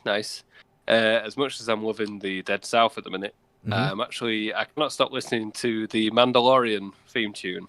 Oh my god. I absolutely love it. I'll put it on before I work out to get me pumped. Oh, brilliant. Every time. But I just thought I'd show you my little... He's got the child. I've got the child. I was going to say his actual name then, but yeah. That was spoilers. Oh, don't be saying anything. Still got to watch that. Anything? You really do. You really need to watch that. I do. I really do. Yeah, so Mandalorian theme tune just gets you ready before a workout. Awesome. I'm looking forward to it, listening, seeing it just for the soundtrack, because people say it's really good. Oh, so good. So good. Cool. So that's that. So question 2, what item, I've turned into a Johnny Leg. What item of clothing do you currently love the most right now? For me, it is all about comfort right now. So for Christmas, I got brand new pajamas / loungewear, and I am not stopped wearing them. So I got PlayStation and Marvel kind of loungewear. So like kind of proper fluffy kind of bottoms. I got some new PlayStation slippers, and I also got a PlayStation dressing gown. And during these past couple of weeks... Are you sponsored? I am, yeah. Other dressing gowns and loungewear is available. But it's just so... The comfort factor is just through the roof. So it's keeping you going through a lockdown. It is keeping me going through a lockdown, and especially the cold weather at the moment. It's just... I'm absolutely loving it. As soon as I get home, work clothes off, comfy's on, I'm set for the night. Sounds good. Mine is also to do with the weather. Okay. I've had this hat for a few years now, and now more than ever, now that I'm like properly bald, when I shave my hair, it's my Jaguars hat. And to be honest, I think without it at the minute, I think I could be dead. Yeah. Because it's that cold on your head, especially when you're out walking. This baby never lets me down. Always keeps my buttons warm. That looks so warm as well. That looks like a proper decent It's so cozy. Other Jaguars hats are available. Not many. not many, though. Hey, it's going to be a good season. Question 3. What's annoying you at the minute? COVID deniers and general conspiracy theory dickheads. Solid answer. That's all I'm going with. I'm not going to get into it. Fed up of it. Cool. Mine is not working like full time like it should be. Yeah. And it's killing me. I get that. Just like weeks without work. Yeah. It's not good, is it? Me. No. Can see that. No. Yeah. Question 4. What game are you currently playing? Mentioned it earlier, but Assassin's Creed Valhalla. Absolutely. You can see there on the video. Bloody loving it, and you are as well. It is tremendous, Valhalla, yeah. Me too. Yeah, I love it. It's such a... It's, it's not perfect. It's got its little bugs, but it's that good that you can see past... You can see past it. To be honest, I've got to a point now where I've got to... like I said, I'm about 10 hours in, so I've just got to England, just getting everything settled down there and starting to build my camp up. And I'm not seeing as many issues as I was seeing at the start. It's just got... They're updating it as they go. Solid. Yeah, which is good. They've just done one yesterday, I think, as well. Yeah. Oh, I've done. So, yeah, I haven't actually looked at the patch notes, but there's another about 6 gig update or something. Oh, nice. Well, that's good. That's useful. But yeah, solid game. Love it. Yeah, it's so fun. I just lose myself in the world of it. Yeah, do you know, that's the biggest thing of it. Because, like, looking at it, it's not... I've heard a lot of people saying, it's just another Assassin's Creed game. And at the start, I thought the same, but I think there's a lot more to it than just a normal Assassin's Creed game. But yeah, the world is just... I love it. It's great.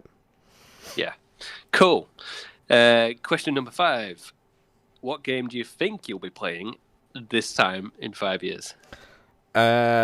Hopefully, a Grand Theft Auto 6. Ooh. Or at the very least, a sequel to Bully. Oh. I've been crying out for another Bully game for years. So I would love within the next 5 years for there to be another Bully game. Maybe not a follow-up to the original game, but something that is based around that would be brilliant, I think. It would be cool if they did follow on with Jimmy's life, though, where he is now. Going into like university or whatever would be. Yeah, that'd be a lot of fun. Or college, awesome. I suppose, over there. They could do so much with that. They could. That would be amazing. Yeah. I think I reckon there's going to be another. My pen went flying. Another rise in VR gaming, and I've never touched on it. Oh, okay. Yeah. As yet. Yeah. But I reckon I could either be doing that, or because my daughter will be 5 years old, I'll probably be playing Minecraft. No Brilliant. doubt. Love it. Probably.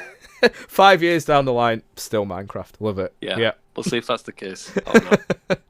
Yeah, But I was going to go down the VR route as well, but I wasn't really too sure where to go. But yeah, hopefully as well, there will be, I don't know, just like you say, another level up in that kind of technology and stuff. That'd be good. Cool. Question number 6. What do you hope to have achieved in the next 5 years? I'll let you go first. Marriage. Oh, shit. That's not a proposal. Pointing that out now. Could you imagine? Just happening right here, right now. Go on, Chris, get down on one knee. Marriage. Hopefully, because I'll be 35 by that time. Hopefully, a child would be nice. Be getting on a little bit by that time. A successful podcast. Topping the charts. Hell yeah. Whatever charts, I don't know. The shit charts or something, I suppose. And if I'm lucky, maybe reach 200 Twitch followers. Cool. In the next 5 years. Yeah. What are you on now? I'm on 162 right now, so okay. There's a good chance. It's a long, hard road to get those 38. Yeah. Cool. How about yourself? Okay. Got me all. I'm bothered now. I'm all worked up. Oh really? Oh wow. Oh okay. Myself, I think it'd be quite nice to somehow be earning more. I do all right with my job, but it's always an aspiration to be earning more. So we'll see. Let's see. That's just like a general thing. I think that's good. Like you were saying earlier, you've always got to try and improve yourself. Yeah. I want to build my dad garage. Oh yes. And I need that to happen in the next 5 years. It's never going to happen. Otherwise it'll never happen. So that would be cool if I can get that done. Nice. I'd quite like to be back making content again in some way, shape, or form. Yeah. In the next 5 years. Okay. Yeah, I'd like to think I'd be back into it because it's something I do love and enjoy. It's just obviously it's had to take a bit of a back burner at the minute. But yeah hopefully. Obviously understandable. But that'd be great. I would love to see that happen. Yeah, hopefully so. And lastly, I want to have mastered the kalimba. I wondered where you were going with that then. I want to have masturbated 20,000 times. Probably already happened. Mastered the kalimba. Ooh. Mastered the kalimba. I missed a trick here and I've left it over there, but never mind. Oh, of all the things you brought, you haven't brought that. I know. Could have played it live. Your first live music performance. That would have been amazing. But yeah, the kalimba, if you don't know, is like a little... If you've ever seen Moon and Me, you know what one is. But it's basically a little wooden box, a bit like a guitar in its form, but it's got little keys, metal keys along it, like a piano. Yes. But the scale goes left to right. It starts from the middle and goes outwards. Yeah. Like you say, left and right. It's weird. Left and right. It's very odd, and it's taken some getting used to, considering I couldn't play anything anyway, apart from drums. So very different.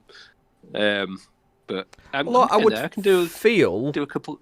Coordination-wise, like drum is kind of like, rubbing your head, patting your belly, whatever. And you're kind of thinking, getting you right and muscle left. memory. Yeah. Yeah, it's becoming muscle memory. That's what I'm trying to get it to be. So, I'm just doing the same little tunes over and over again just to get used to the feel of it. At this point in time, very much a rookie at the minute, but we will start a kalimba band. I may show you at some point. Yes, we'll see. That could be bring it to the table. I'll probably, we'll see how things are in 5 years here. We certainly will. Question 7. Where do you think your favourite sports team will be in 5 years? So Leeds United will be in the Champions League because we'll have just pissed off so many people and annoyed so many people by that point. They'll have just let us in to shut us up. Honestly, I don't know. Yeah, it'd be nice in 5 years' time if we were a team that were, pushing for at least a Champions League spot or, the top end of the Premier League, essentially. That'd be nice. Yep. But to be honest, after the last 16, 17 years, just still being in the Premier League would be nice, to be honest. The Vikings, I reckon 3 out of the 5 years will be mediocre shite like this year. And the other 2 years, it will be the heartbreak of getting so close to maybe a Super Bowl appearance and then it going down at the last minute. So, the usual, essentially. Cool. I'm going to say something bold now. Oh. Something bold. So, Jaguars, okay. They're all laughing stock currently. Mm-hmm. Okay. They had a good couple of years, a few years ago. They were called Saxonville back then because they were getting so many sacks with their defense and stuff. Yep. However, they've been really shit. Yes. However, they're rebuilding now. We've just got a new head coach and everything like that. I think that's good. Coach and I think it's our offense coordinator or somebody has been replaced as well. And things are looking good. We've got a lot of talent there, and I reckon I'm going to put it out there. Throwing it out there, man. We're going to win the Super Bowl twice. Twice? Oh my God. I'm throwing it out there. Throwing it out there. I'm going to faint. What is this? What's just been said? I know everyone watching who likes football. Clipping it right now. Clipping it now just so I can get it out for the next 5 years. Gonna happen. It's going to happen. Okay. Jags are back, baby. Lee Wise, 15th of January 2021. He said it. To watch this back in 5 years. I hope. Do you know what? I hope so. Yeah, me too. This is juice in my drink, not alcohol. Yeah. So, question number 8. What are your thoughts on the world right now? I could give such a long answer for this question. I really could. I could get really deep into it, but do the short version. The short version. I think as an overall sentiment of how I feel about the world right now, I just wish that we could live in a world that was just a little bit more united than what it is. I'm so sick and fed up that there just has to be such an aggressive and violent division between people, like no matter what it is, whether it's left versus right, one country versus another country, one group of religious people against another. Everything's just got to be so over the top. You know, I don't have a... Obviously, there's got black to be... or white. Yeah, exactly. I don't mean... no, let's be very careful with that. Yeah. It really... I think that's the thing that gets me down so much. Like, especially now, in a time where the whole world is essentially under attack from this virus. You think, this would be the peak time for everyone to come together and just try and get through this and sort things out. And we can't even do that properly. Like, at the start of the whole pandemic, you thought, oh, there's a possibility here. People are starting to come together. We can all clap at the same time. We can all clap at the... Yeah. And then it just very quickly went downhill and things started, rearing their ugly heads again. So, yeah, that's what depresses me most about the world and just gets me most annoyed is just the amount of hatred that's out there and, the fact that we still live in a world that, people are getting murdered and abused and picked out because of, their sex, their gender, their orientation, the colour of the skin and stuff. It's just, that's not right. So I'd like to think, it's not going to happen, but I'd like to think that in 5 years' time, we can just be, I don't know, just a little less selfishness, really. I hope we're cheering at this point in the video in 5 years' time. Yeah, I hope Not as just well. Laughing whilst crying. I wish we lived in 5 years' time. The world, it was a more accepting world, I think, is the overall thing. Because right now it is so shit for so many people, and it is depressing. Absolutely. So that's my overall thought on the world right now. How about yours? I think it's such a shit show. It makes Towie look good. I would agree. Question with number you. 9. Question number 9. So this part we're going to do a little note to our future selves. So do you want to go first, Chris, or shall I go first? I'll go first. Short and simple. Go on then. I hope you don't freak out as much turning 35 as you did 30. The solid note to yourself. Yeah, you'll be fine. It's fine. No, essentially, it's only 5 more years. It's fine. It's fine. Mine is, I'm actually, so keep following your own advice because you're awesome. Because you can't follow Joneses. Because you can't follow Joneses. Do you remember how much Molly loves Blippi at this point in time? In 2021? Right. She loves that blue and orange man. Right now. He's, I'll remind her of this in 5 years as well. He's great. Remember how much lockdown sucked and you actually wanted to be at work? That's a good one. I like that. I like that. You better have built that damn dad garage, okay? Yes. And if it's not, do it this year. And was the Mass Effect Remastered trilogy good? Ooh. Was it good? I don't know. You tell me. Interesting. Future self. And lastly, you are still an amazing dad. Mr. Yeah. Wise, in 5 years' That's time. a good one. I like that. That's a nice one. So there you go. Very good, Lee. I like that. That's a good little list there. Good list. And question number 10. Finally, we need to think of a word to remember in 5 years' time. So this is the point of the video where we will stop and pause and try and remember what word we've said right now. Okay. And then the reason why we've said it. Okay. Future us, Go. pause now. This is really wanky, but hope. Just because I genuinely do hope that in 5 years' time that we are just living in a slightly kind of world. What? Sorry, we went so different. Oh God, okay. To be honest, the first word that came into my head, I can't remember what it was, but it was something ridiculous. I was like, it makes no sense, and I can't think of a reason. It just came into my head. It was like pineapple or something.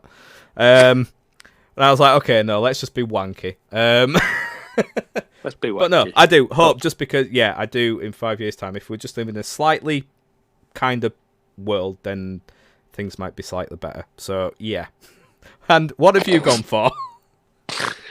Okay. My word is cauliflower. Right. Because Meg made an amazing curry cottage pie, but used cauliflower instead of potatoes. Ooh. Oh, God, that sounds amazing. It was very tasty, and that was just what I thought of that word. So, if I can remember cauliflower in 5 years' time, I think I'll be amazed. You have to either remember how good that meal was or hope that Meg keeps making it, that you can remember that. Yeah, hopefully. We'll see. We have to promise each other not to keep watching this podcast back either. Oh, yeah, we're not allowed. We can't listen or watch this back in the future. No, absolutely not. Oh, cool. That was really good. This ends our little time capsule. Like see you in 5 years, future me. See you in 5 years, future me. Lock it in. Make a really good locking noise. We'll drop it in the toilet. Okay, that'll do. There we go. He's got it. Oh, very good. I enjoyed that. That's a really good idea. Cool. Okay. That was bringing it to the table. So, Mr. Wise. Mr. Jones. Welcome to the show, sir. How are you?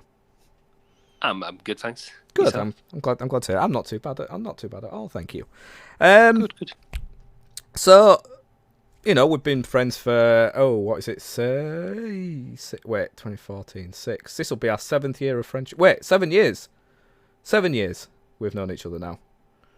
Sounds about right to me. 2014. Yeah, 7 years. January 2014. Yeah, 7 years.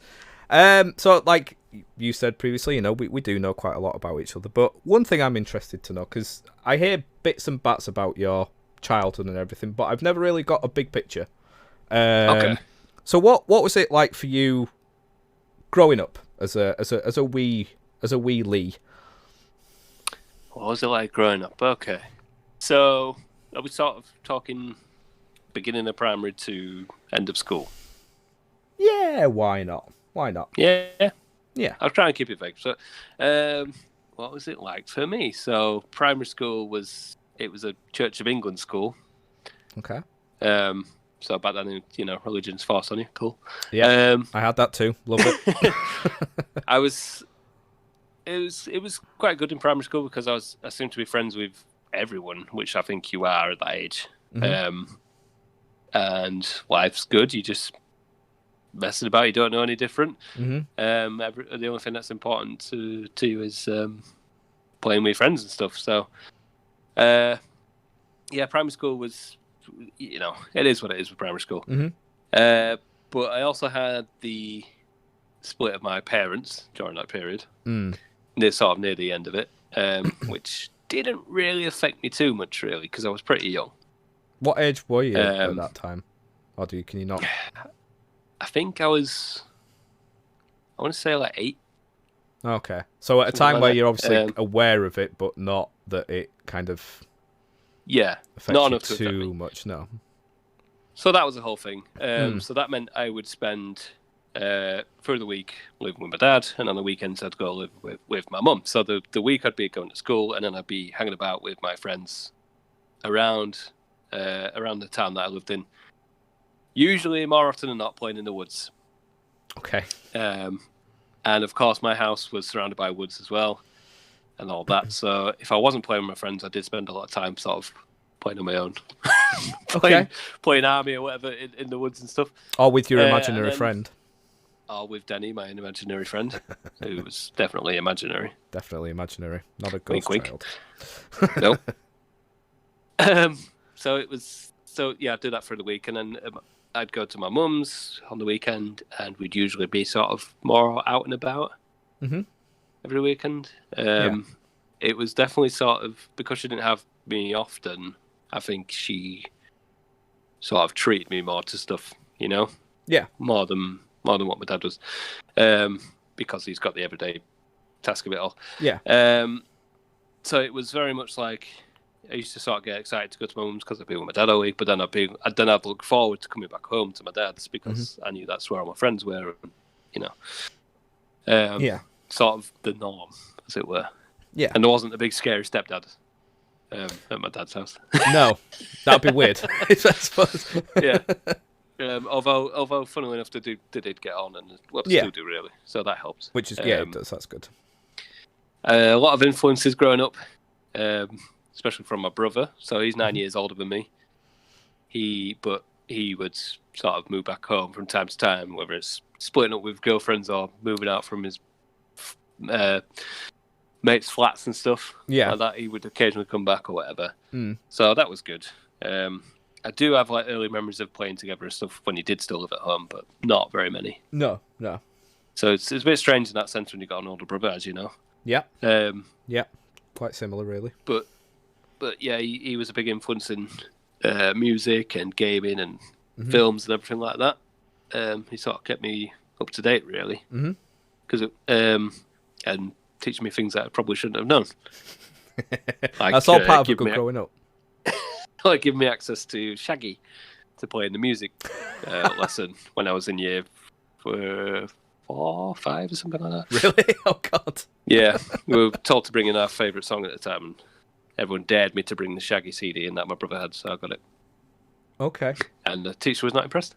I imagine not. No. She played about 30 seconds of it before she realised what was going on. I suppose when you're not expecting it, it's going to take you a while to catch on. Yeah. So in some ways it was, I sort of surrounded myself with my friends back then, but then going into secondary school, my dad would always drive me to school, so I never had to bother with buses or anything like that. I was very lucky. Yeah. I mean, we didn't live too far, so I probably could have walked there in like an hour, something like that, but screw that. Not ideal, is it? Am I right? No. So he dropped me off, and then obviously secondary school was a weird one because I was very shy back then as well. Yeah. Even though, because in primary school you're friends with everyone, you know everyone. As soon as you go to secondary school, it's like, bam, whole new world, split up from you. Oh yeah. My friends, forced to make new friends, whatever. Major change, isn't it? Big scary teachers, big scary kids. I was very shy and a very different person back then. Yeah. But I still made friends, which was good, and I still kept in contact with old friends and that. Yeah. Very, very much so. That's good. But yeah, school was a weird one for me. Like I hated it overall. Like from year 9 onwards, I hated school. Okay. Just because, I won't get into it, but I just hate the whole system of it. But whatever. But I still got through it, and I still, I wasn't bothered about learning, pretty much. Put it that way. Okay. I just wanted to get on with life and get a job. You wanted to get through it as fast as possible. Yeah. Yeah. I just wanted money, as I still do. Okay. Yeah. Well, yeah. I couldn't see the bigger picture of it all. Yeah. But yeah, it was such a weird time period, is that, when you're at secondary school, because everything's such a massive deal when it's not. And like you said earlier to your younger self, don't worry about it. Because the friends you meet then, there's not many that you'll still hang around with. Some people do, and they have massive groups of lads mates. Oh yeah. Still to this age, that makes me cringe. Yeah, Can't relate to that and at all. Just never grew up. Yeah, it's weird, isn't it? But I'm lucky to still be in contact with some of my older mates. Not many, few of them. But most of my adult friends now are people I've met through work or whatever. Yeah. Or through acquaintances. So yeah, secondary school. Keep going on about it. It's a hard question. Situation was still the same with my mum and dad. Stuff through the week, got to mum's on the weekend. Yeah. So that never changed throughout, really. I don't know. It was. I think it took me a while to grow up. Really. Mm-hmm. Still going on into my 20s, I reckon I was still growing up. Yeah. But once I got to sort of 16, 17, I was like, right, I want to be out of my head, out of this house. I want to be doing my own thing, I want my own independence and all that. Yeah. It didn't come that quick, obviously, but going from that point, it was all just I wanted to be out of the house as much as possible, so I'd be out every weekend, working a shit job just to spend it all on booze, pretty much, or whatever we did at the weekend. Yeah.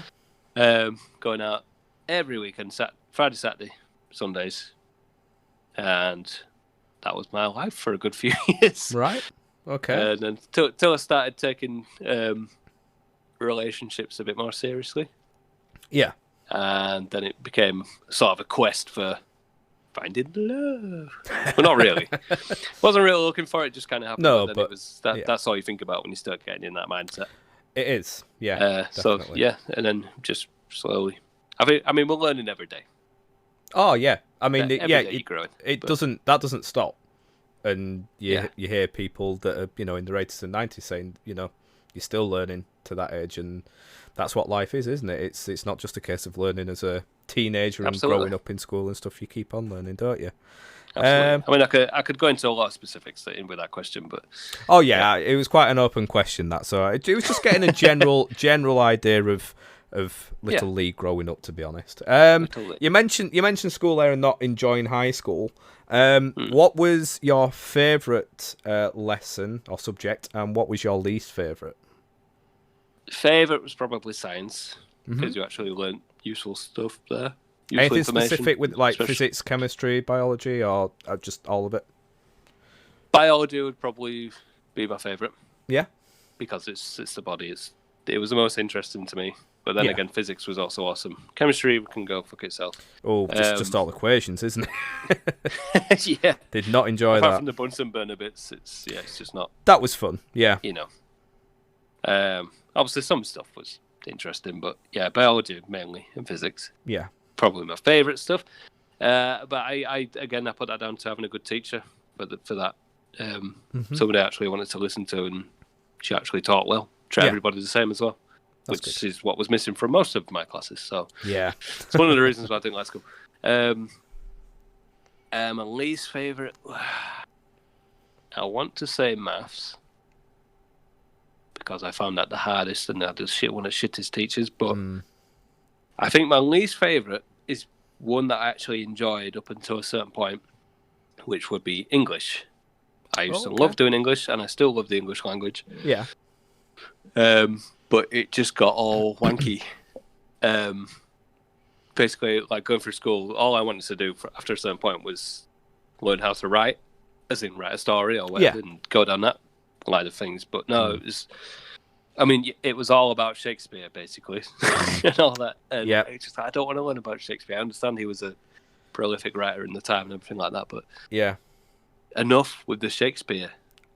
I was like, teach me how to write a fucking book, or something like that, Yeah, I completely get that. I agree with you. So in that sense, I hated that because I loved English, and then it just made me hate it. And finding hidden meanings in lines of poems and stuff that weren't even there. Yeah, and poetry, another one. Yeah. No, I'm not writing. It's not writing poetry off completely, but like the way it was taught and the way it was trying to find it, it's like, I don't care. Like you, I wanted to learn how to write a good story. I'm not going to find that in between the lines of a poem that I've never heard of before and won't read again. Exactly. It was like they got through spelling and grammar and everything, like everything the poem like that, and you're like, what now? Shakespeare. Yeah. Poetry. Boom. There we go. Haikus. Fucking haikus. Do you know what? It's sad that that's like the main things I remember from English that made me not enjoy that subject, that it was just all Shakespeare and all poetry. It's like, I get it, like you say, great stuff to learn, but not all the time. Not just constantly. Yeah, exactly. It's annoying. But I also put that down to myself for not actually picking subjects specifically. There's a lot of subjects I wish I'd chosen. Like I wish I'd chosen history for one.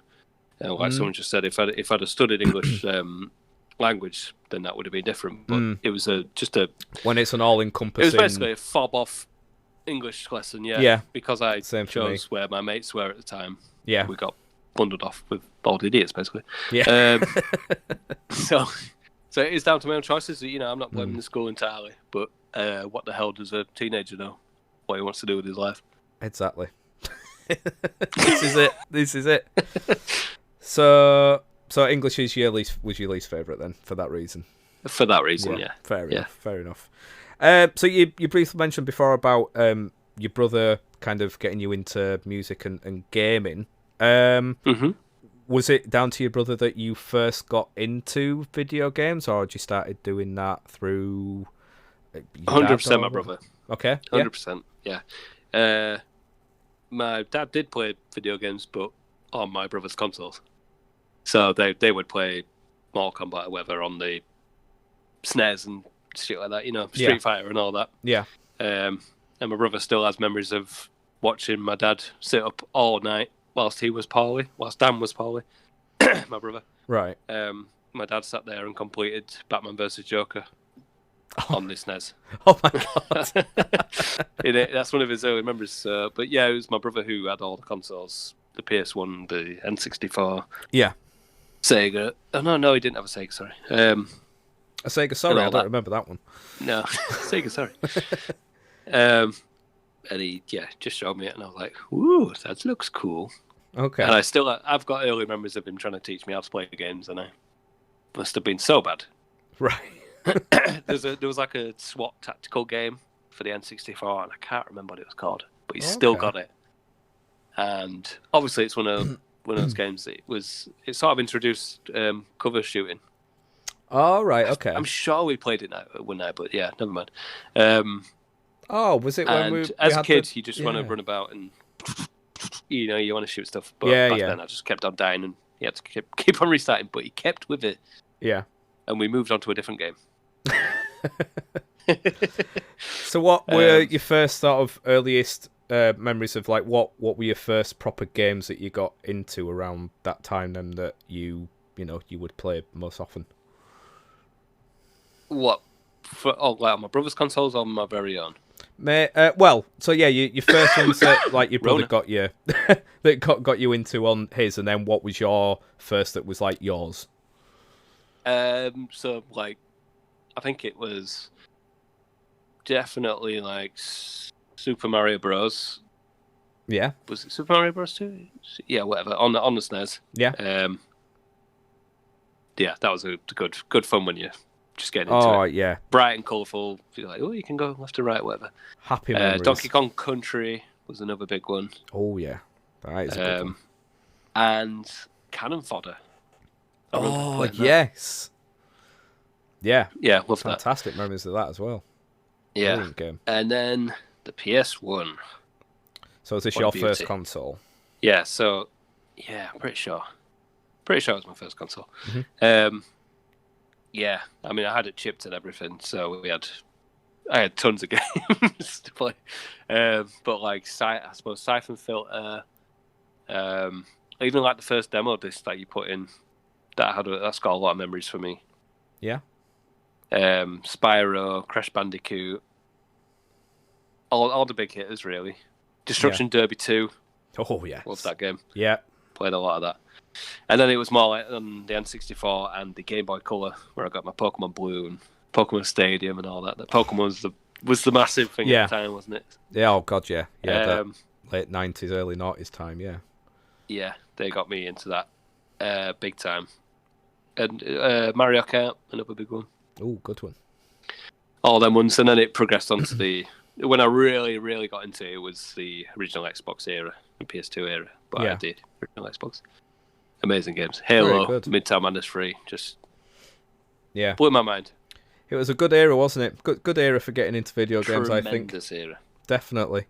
So you've obviously got a love of gaming, and you just said yourself there that you were in English, you were wanting to learn how to write stories and things like that.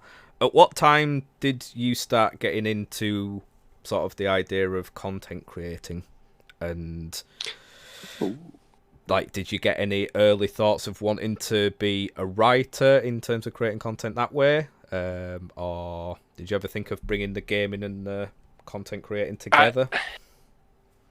Not so much the writing, because like I said, that had been sort of beaten out of me. Right, okay. So I gave up on that. Yeah. I was always thinking about it because I used to watch a lot of films with my dad and stuff. So, and obviously it goes back to being a kid for me, is playing with your toys and you're making up these stories on the fly with your toys. That's that's how far back it goes with that. Yeah. Wow, that's impressive. But I would really go into it, either reenacting, but then I'd like make my own spin-off things, and I'd keep a series of like a story going from like day to day when I was okay. Toys. I like back when I was a young'un. So I think I've always liked that idea. Yeah. But as far as content creation, it goes back to Jackass. The one thing they tell you not to do is what I always wanted to do.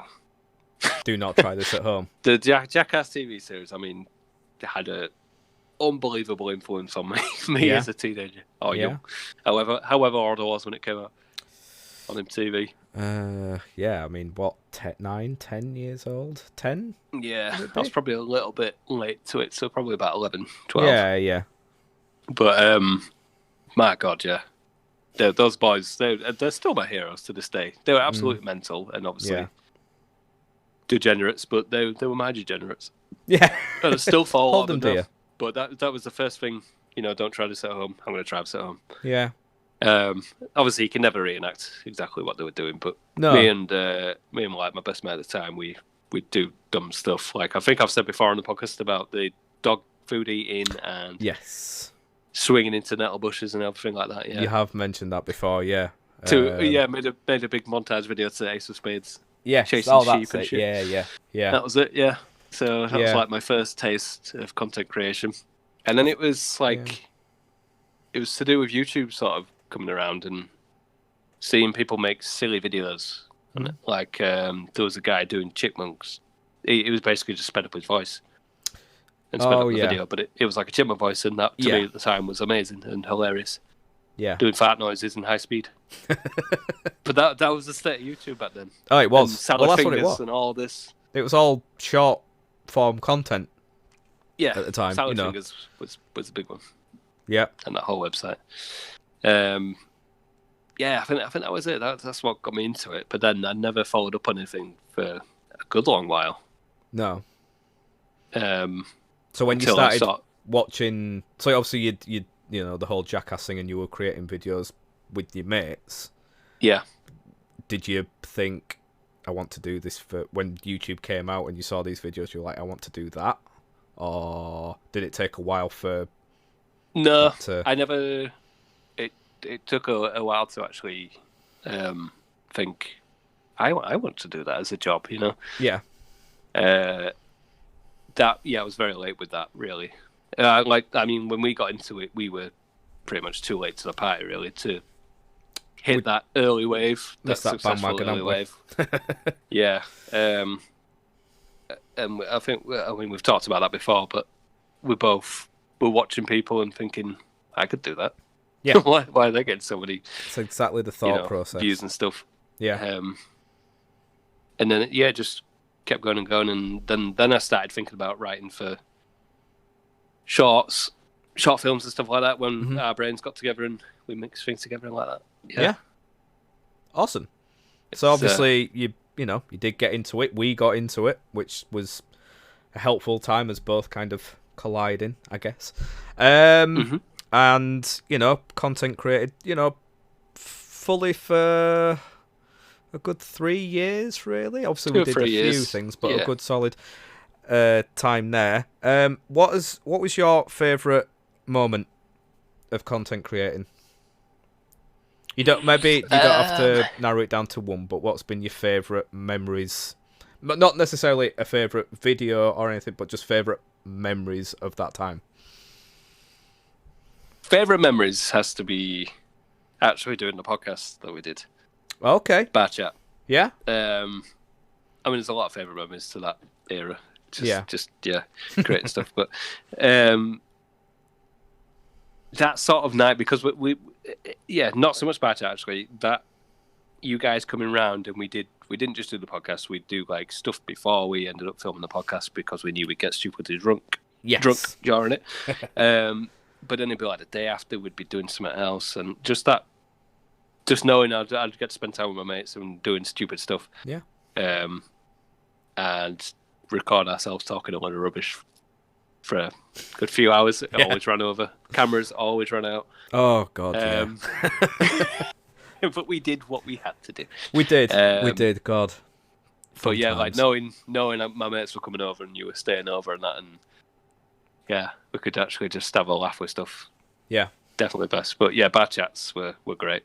They were great. Definitely, I agree with that. Good memories. Good memories. What do you consider to have been your biggest adventure in life? Having a child. Right, okay. That is no joke. Okay. I'm trying to think other than that. Are you talking like sort of literal adventure? Like, well, that was me. traveling? Yeah, because you've told me in the past of places that you've been, on holiday. I think you had didn't you have a big lads holiday together, like during high school or something? You went off there and like more a physical not so long adventure. After school. Yeah.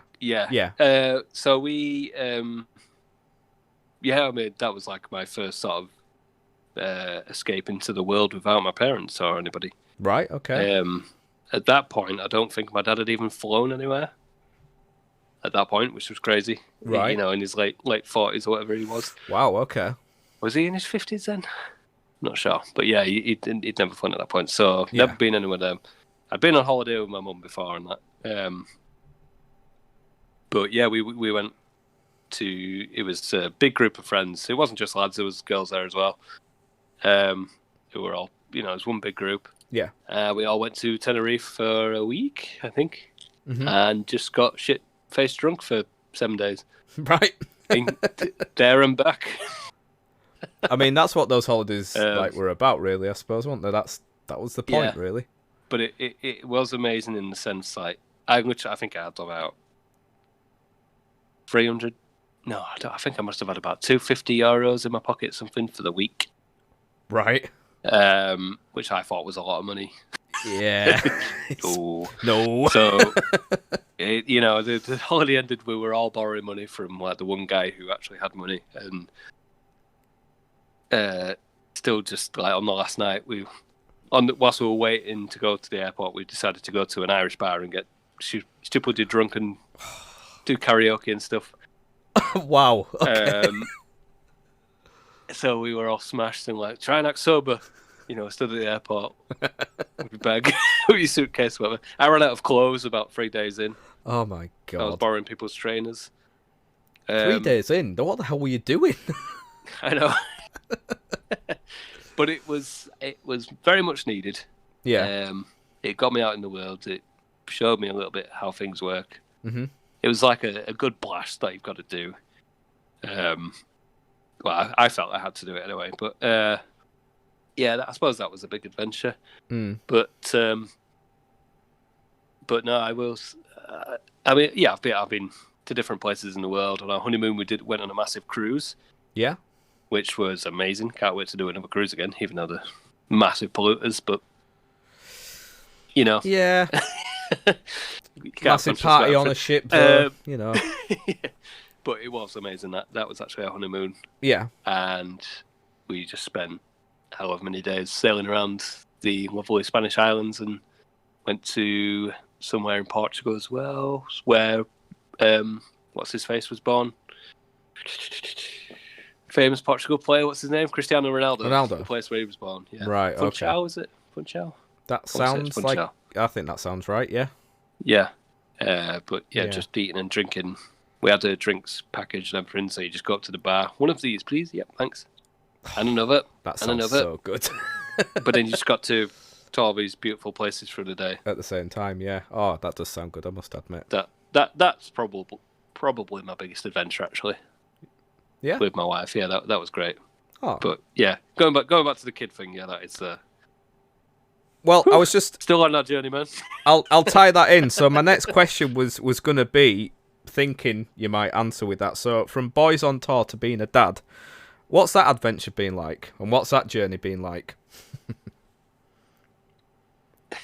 The whole period from when you're born to before you have a kid, is like, it feels like that now.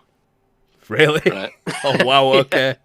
Obviously, I'm still me and everything like that, but just that moment, moment your child is born, it's like, I don't know, it's like it's like a wake up, and you realise there's more to life than what any shit you've done before. Yep. So like obviously my past is my past, for better or worse. Mm-hmm. Obviously better. Had an awesome life, but yeah, just knowing that you're in charge of this little being, and it, which you created, brought life into the world. Well, Meg did, not me. I just did my part. You did your part and fucked off. It's just, there's honestly nothing like that can replicate that feeling. Yeah, it's hard to explain, but yeah, it is like your second life, basically. And then they say your third is when they've gone off on their own, and you can. Well, no, you say you pick your first life off where you left it before when you they got. Yeah, that's what they say. Feels a long time away, doesn't it? we do, but I wouldn't change it for the world. It's just the best thing, and it's just nothing can. I can't explain it. No, it's just a feeling. I wouldn't imagine you to, but it's yes, it's fantastic. Well, I mean, but seeing you and Charlie go through it like at the same time, it's it's lovely. It's a lovely feeling and lovely thing to see. So along those lines, sounds like we'll be along for you. Well, we'll see. Again, let's this wasn't a statement. It was just we've got to have goals. It's on record. So you stated to me many a time, sir, since becoming a dad, you found yourself reacting a lot more emotionally to things. Yes. What is the strangest thing you have cried to? Ooh, the strangest thing. Something that you wouldn't have ever got slightly emotional about before, but since becoming a dad, it's got to you. Okay.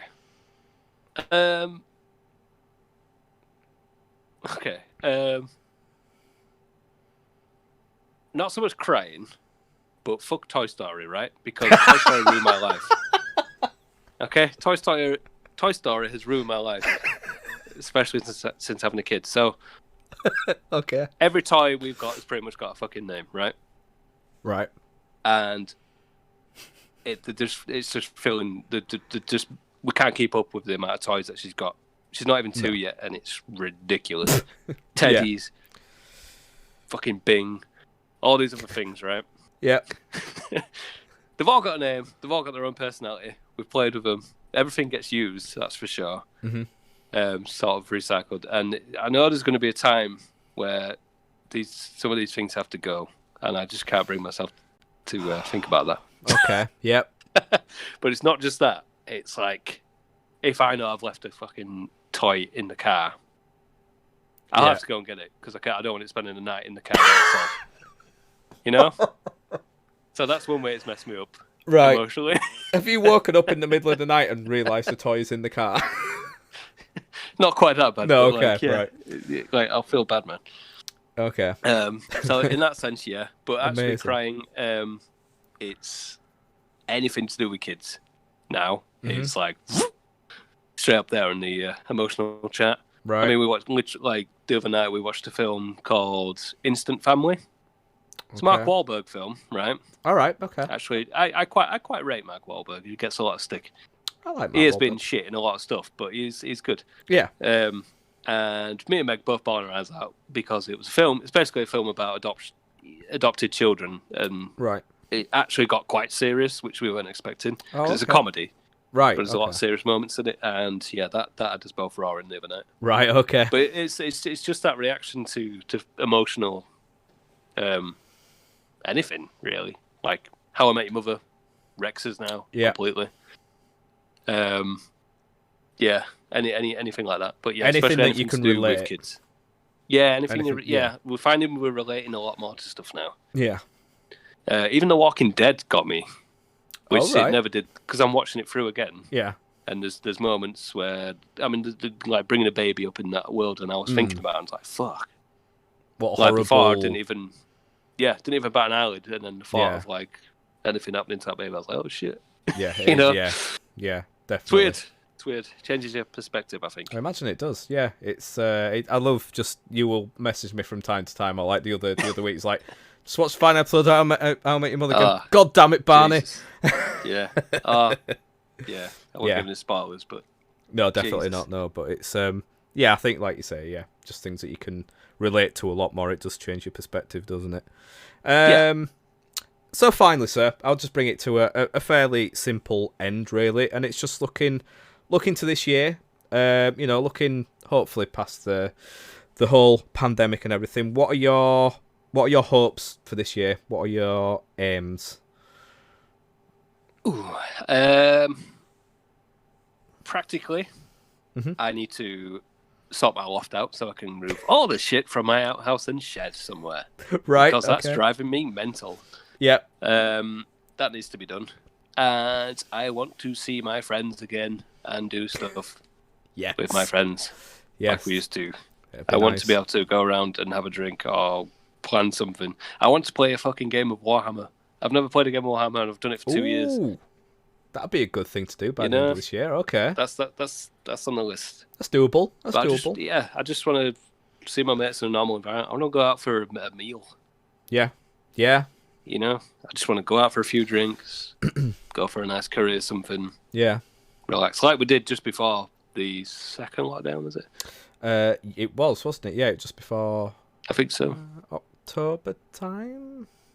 Possibly. Yeah, I can't remember. Yeah, it was something like that, wasn't it? Yeah, just without just thinking that you're planning months in advance. You could just be like, for a couple of weeks down the line, do you want to get together? And not have to think too much about it. Yeah, just planning things would be nice. I mean, you can still plan to meet your mate for a walk or whatever you can do currently, but yeah, which is nice. It's great, but it's it's like you say, it's having the chance to have a gaming weekend or I'm fed up of missing big moments as well. Yeah, that's quite sad. Last year we had my daughter's first birthday. We luckily got to celebrate your 30th. Yeah. Missed out on my 30th as well. Yeah. I know. A lot of people's birthdays missed. As Charlie at the beginning of the year, he had it worse because we had this massive, awesome gaming weekend, which we're gonna do as soon as we can. Yeah. We were supposed to go down to him and have an awesome weekend gaming and drinking and we literally just missed that, didn't we? It was like we just missed it. A week ahead or something. But yeah, it sucks, doesn't it? Yeah. Really, but that's what I want. I just want to be able to plan things. Yeah, I think that's a good aim and know that it's a possibility. A good hope. Yeah, Yeah, definitely.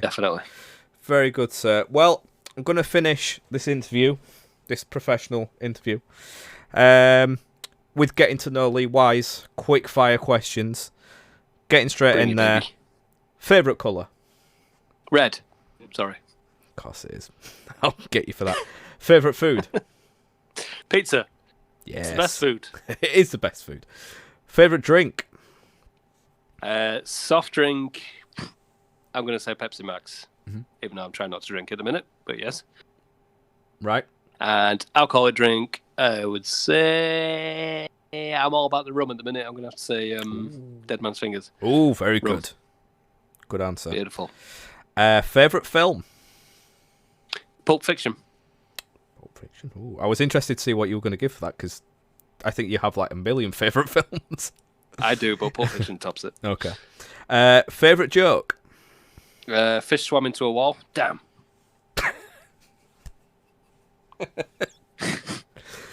You know it, but it gets me every time. Okay. Biggest fear? The sea. Of course. What makes you angry? Deep sea, I might add. Yes. What makes me angry? What doesn't? Oh, interesting answer. I like that. Not ruling anything out there. How far do you think you could throw a chihuahua? 16.2 meters. You little bitch. Okay. If you could live anywhere in the world, where would it be? Do you know, I used to love America, but fuck that. Right here. I like it here, where I am. I like it. Do you know, that is a good answer. That's a good answer. Favourite band / artist? Oh, shit. I should have thought about this one. Favourite artist? Probably be Yellow Wolf. Favourite band is a very tough one. AC/DC. Ooh, interesting. I didn't see that one coming. Favourite TV show? Shit. Oh. Friends. Oh, he's done it. That looked like a hard question. No, I take that back. Breaking Bad. See, that was in the back of my mind. Okay. Breaking Bad. What is your earliest memory? Funnily enough, playing in the snow with a toy soldier. And it was very deep snow. That was I made a little snow cave. You did that yesterday, you told me. Well, it was a Bing figurine, but yeah, similar. Oh, cool. That's a good early memory to have. What? Oh, shit. Hang on. Just deleting my questions. What advice would you give to your younger self? Get circumcised and treat your hair better. Good. As a kid, what did you want to be when you grew up? An actor, actually. Oh, really? Yeah, I did, yeah. Because massive film family, so... Okay, yeah, that does make sense. I don't think I ever knew that about you, actually. That's weird. Yeah. And finally, which podcast would you prefer to be on right now instead of this one? See, I was going to say Triforce, but I wouldn't want to affect their dynamics, so I would say the Rooster Teeth podcast, maybe? Ooh. Sure, why not? Go for that. Nice one. Yeah. Some very good answers there, Mr. Wise. There we go. Thank you very much for being on the show. You're welcome. As Dwayne "The Rock" Johnson would say. There we go. Well, we've done it. We've interviewed each other. We've done it. And now everybody knows our deepest, darkest secrets. They do. I've closed the book. Mine literally was darkest secret when the power went off. But there we go. Yeah. I thought I died. That was a crazy time. We'll You've got some editing to do now. I have some serious editing to do. Fucking hell. Don't fuck it up. You muted during that, and oh god, this weekend's going to be fun. I forgot about that. I don't know what I might just. Do you know what I might do? I might just try and remember what you were saying during that time, and then just dub it. In. Please do. It's like, please do. What the Nicholson effect? Do it. Please I'll have to try and. I'll have to That'll be amazing. Oh god, we'll see. Okay, just because he's put it there. Get Siri to do it. Oh, I could get Siri. Oh yeah, I could get robot lady voice or something to do it. That'd be amazing. For the next 5 minutes, Lee will be replaced by Brenda, the robot. I'll just sit. If I can do it, I will. I mean, I'm giving myself more work to do, but if I can do it, I will. Lee, would you just like to read what Charles's joke there? Yes. I played with one of my mum's toys in the snow. I think it was cold because it was shivering a lot. I read it terribly there, but yeah. Butchered. Chelsea, thank you very much for everything you've had in there. I will add all those questions that you've redeemed to my question pile, so I can answer those in the future, which will be interesting for some of them. Let's have one of them. I picked out one. What have we got? Oh, go on. Hang on. Where are we? And I thought of an answer straight away for it. So it was why do people go out for coffee every day when you can make one at home? I will answer that question with another question, sir. Why do people go to the pub when they can buy beer at home? They can't buy beer at home, but they can buy it at the shop. No, but they can buy it. Yeah. People can home brew beer as well. That's a good question. Economy, man. Economy, yeah. And I think just it's you're used to being at home all the time. It's something to do. It's a bit more sociable. You know. I'm gonna say meet other people, but I don't want to. I just want to. Just want my fucking coffee. I just want my fucking coffee. Just want my fucking coffee. Oh, dear. And it's different. It's nicer usually. It's different. It's a different environment and stuff, isn't it? So it's yeah, like you say, same for the pub. You can drink at home, but nothing quite beats going to the pub with your mates or family or whatever, just for a few drinks. It's embarrassing drinking at home. I'm a very embarrassed person then, because that's all I do at the moment. I did a lot of drinking at home at Christmas. Yeah. Oh God. Too much. Haven't we all? Haven't we all? Yeah, it's that weird thing, isn't it? Where you sat there, like, especially if your other half isn't drinking, and you've sat and got drunk by yourself, and you're like, how the fuck did I do that? Well, see, the thing is, this is it. Like, Jax has not drunk much at all, really, for the past year. Really. There's only been a couple of times where we've had sort of a good drink together. We did over Christmas once, which was nice. But yeah. I mean, to be fair, like my drinking now I'm quite good, really. To be honest, I'll only have like one proper drink. Well, I'd say proper drink a week, maybe. Once a week, which, you know, again, go back to the first lockdown, I was drinking way too much. It was getting really bad. Oh yes. Same. I had to stop myself back then. Trying to limit yourself to certain days, and then it creeps into other days, and you're like, this is a bit of a slippery slope. So, yeah, let's get out of that. I ended up doing Sober October as well. You did, just to get me out of that rut, because I was, like you say, just all year I was just fucking drinking. And it was like, for when I was streaming on here, I was like getting myself this like, oh well, if I'm streaming, I'll be having a drink. And I was just getting, you know, I wasn't getting drunk every stream, but I was drinking every stream. And it's like, that's not, I don't need to drink to stream. Not a good precedent, is it? It's not a good precedent, no. So luckily I'm in a point now where I'm, you know, I don't feel like I'm having to have a drink. I have one when I want one. But yeah, just getting drunk or having a drink whilst your partner isn't, and you're just like, you're having fun. Not that they're not having fun, but you're just like, hey, poke in the face. I was talking about that moment where I think it was it Christmas Eve? Or Christmas, no, it was Christmas Day night. And me and my brother happened to have done the same thing. You know, you do Christmas Day, well, unless you like driving anywhere, which obviously not many people were this year. No.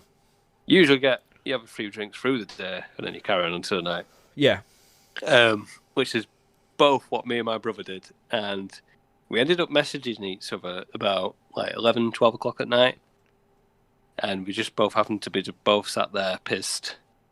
And we were just like messaging. I says, do you think it's like one of the best things ever when you just sort of sat contemplating life?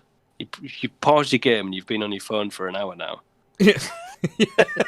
And you're just in like a haze where it's like, because it's Christmas, it feels all right. And yeah, it's such a weird feeling, you know?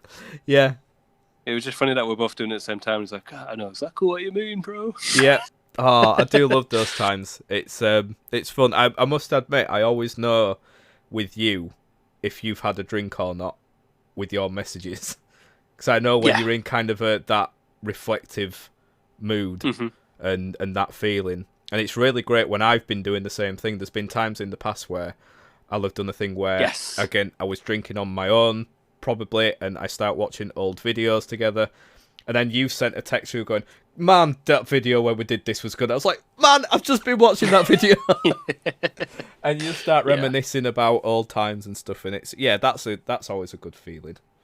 Yeah, absolutely.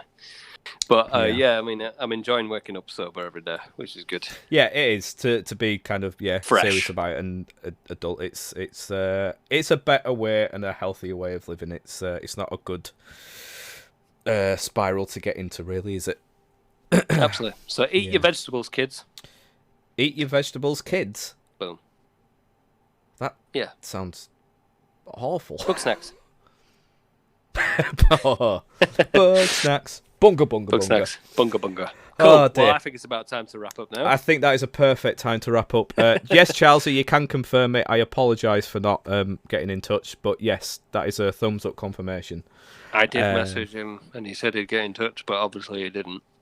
I forgot. It snowed.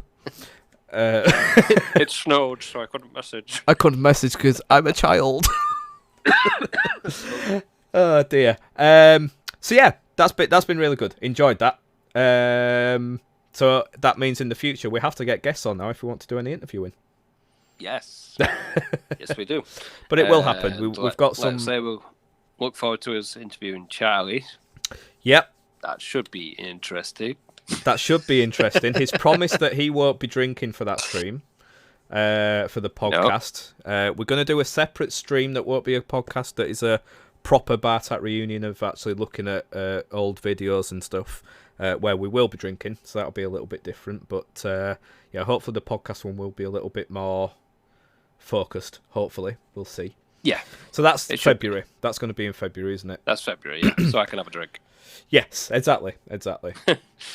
And then I'm selfish. You've got to be sometimes. But we do have others hopefully lined up for the future and other ideas. But yeah, that's been a hell of a lot of fun. Shout out to Fugly to Funky. He is currently on Spotify and iTunes and all the other listening platforms. SoundCloud. Self-proclaimed superstar DJ. He's our sponsor for this episode. He is our sponsor for this episode. Self-proclaimed superstar DJ. Yeah. No, if you want chilled out electronic vibes, he's your man. Fugly to Funky. Yes, he's on. Well, I don't know if he is anymore, but he was on 69 subscribers on YouTube the other day. Yes. Now where's my 50p? Was it 50? He's probably be 25. Well, Jesus Christ. I don't know. So, you can catch the video version of this. It will be on Twitch for a little while, but the better place to get it will be on YouTube. It will be properly edited together, so there won't be a power cut in the middle of it. It is available on audio podcast services like Apple Podcasts, Google Podcasts, and Spotify, and various other things. Basically, you can find all of these platforms on the wiseandjonespodcast.buzzsprout.com. You can also find all of our social medias on there as well. We're on Twitter, Instagram, and Facebook. Mr. Wise, you funky chicken, or Jaguar, I should say. Where can we find you on the social medias, sir? You can find me on Twitter at FutureLaw. That's Future L4W. Very good. And that's it. Oh, and Carrier Pigeon. And Carrier Pigeon. I nearly forget it every time. Colin's not happy with me. You can find me on Twitter at SiegeJonesy90 and also on Instagram at Siege90Jones, I think. So that's CEEJ90Jones. And I think that's pretty much it. The famous old quote from ourselves. That's pretty much it. So yeah, until next time, guys, you'll see us again in a fortnight, and take care of yourselves. If you need to reach out to either of us during these times, then please do. We're always available. Yeah, please do. But yeah, thank you for listening. Thank you everyone that's been watching live tonight, and we will hopefully see you all very soon. Take care of yourselves, guys. Adios, muchachos. Farewell.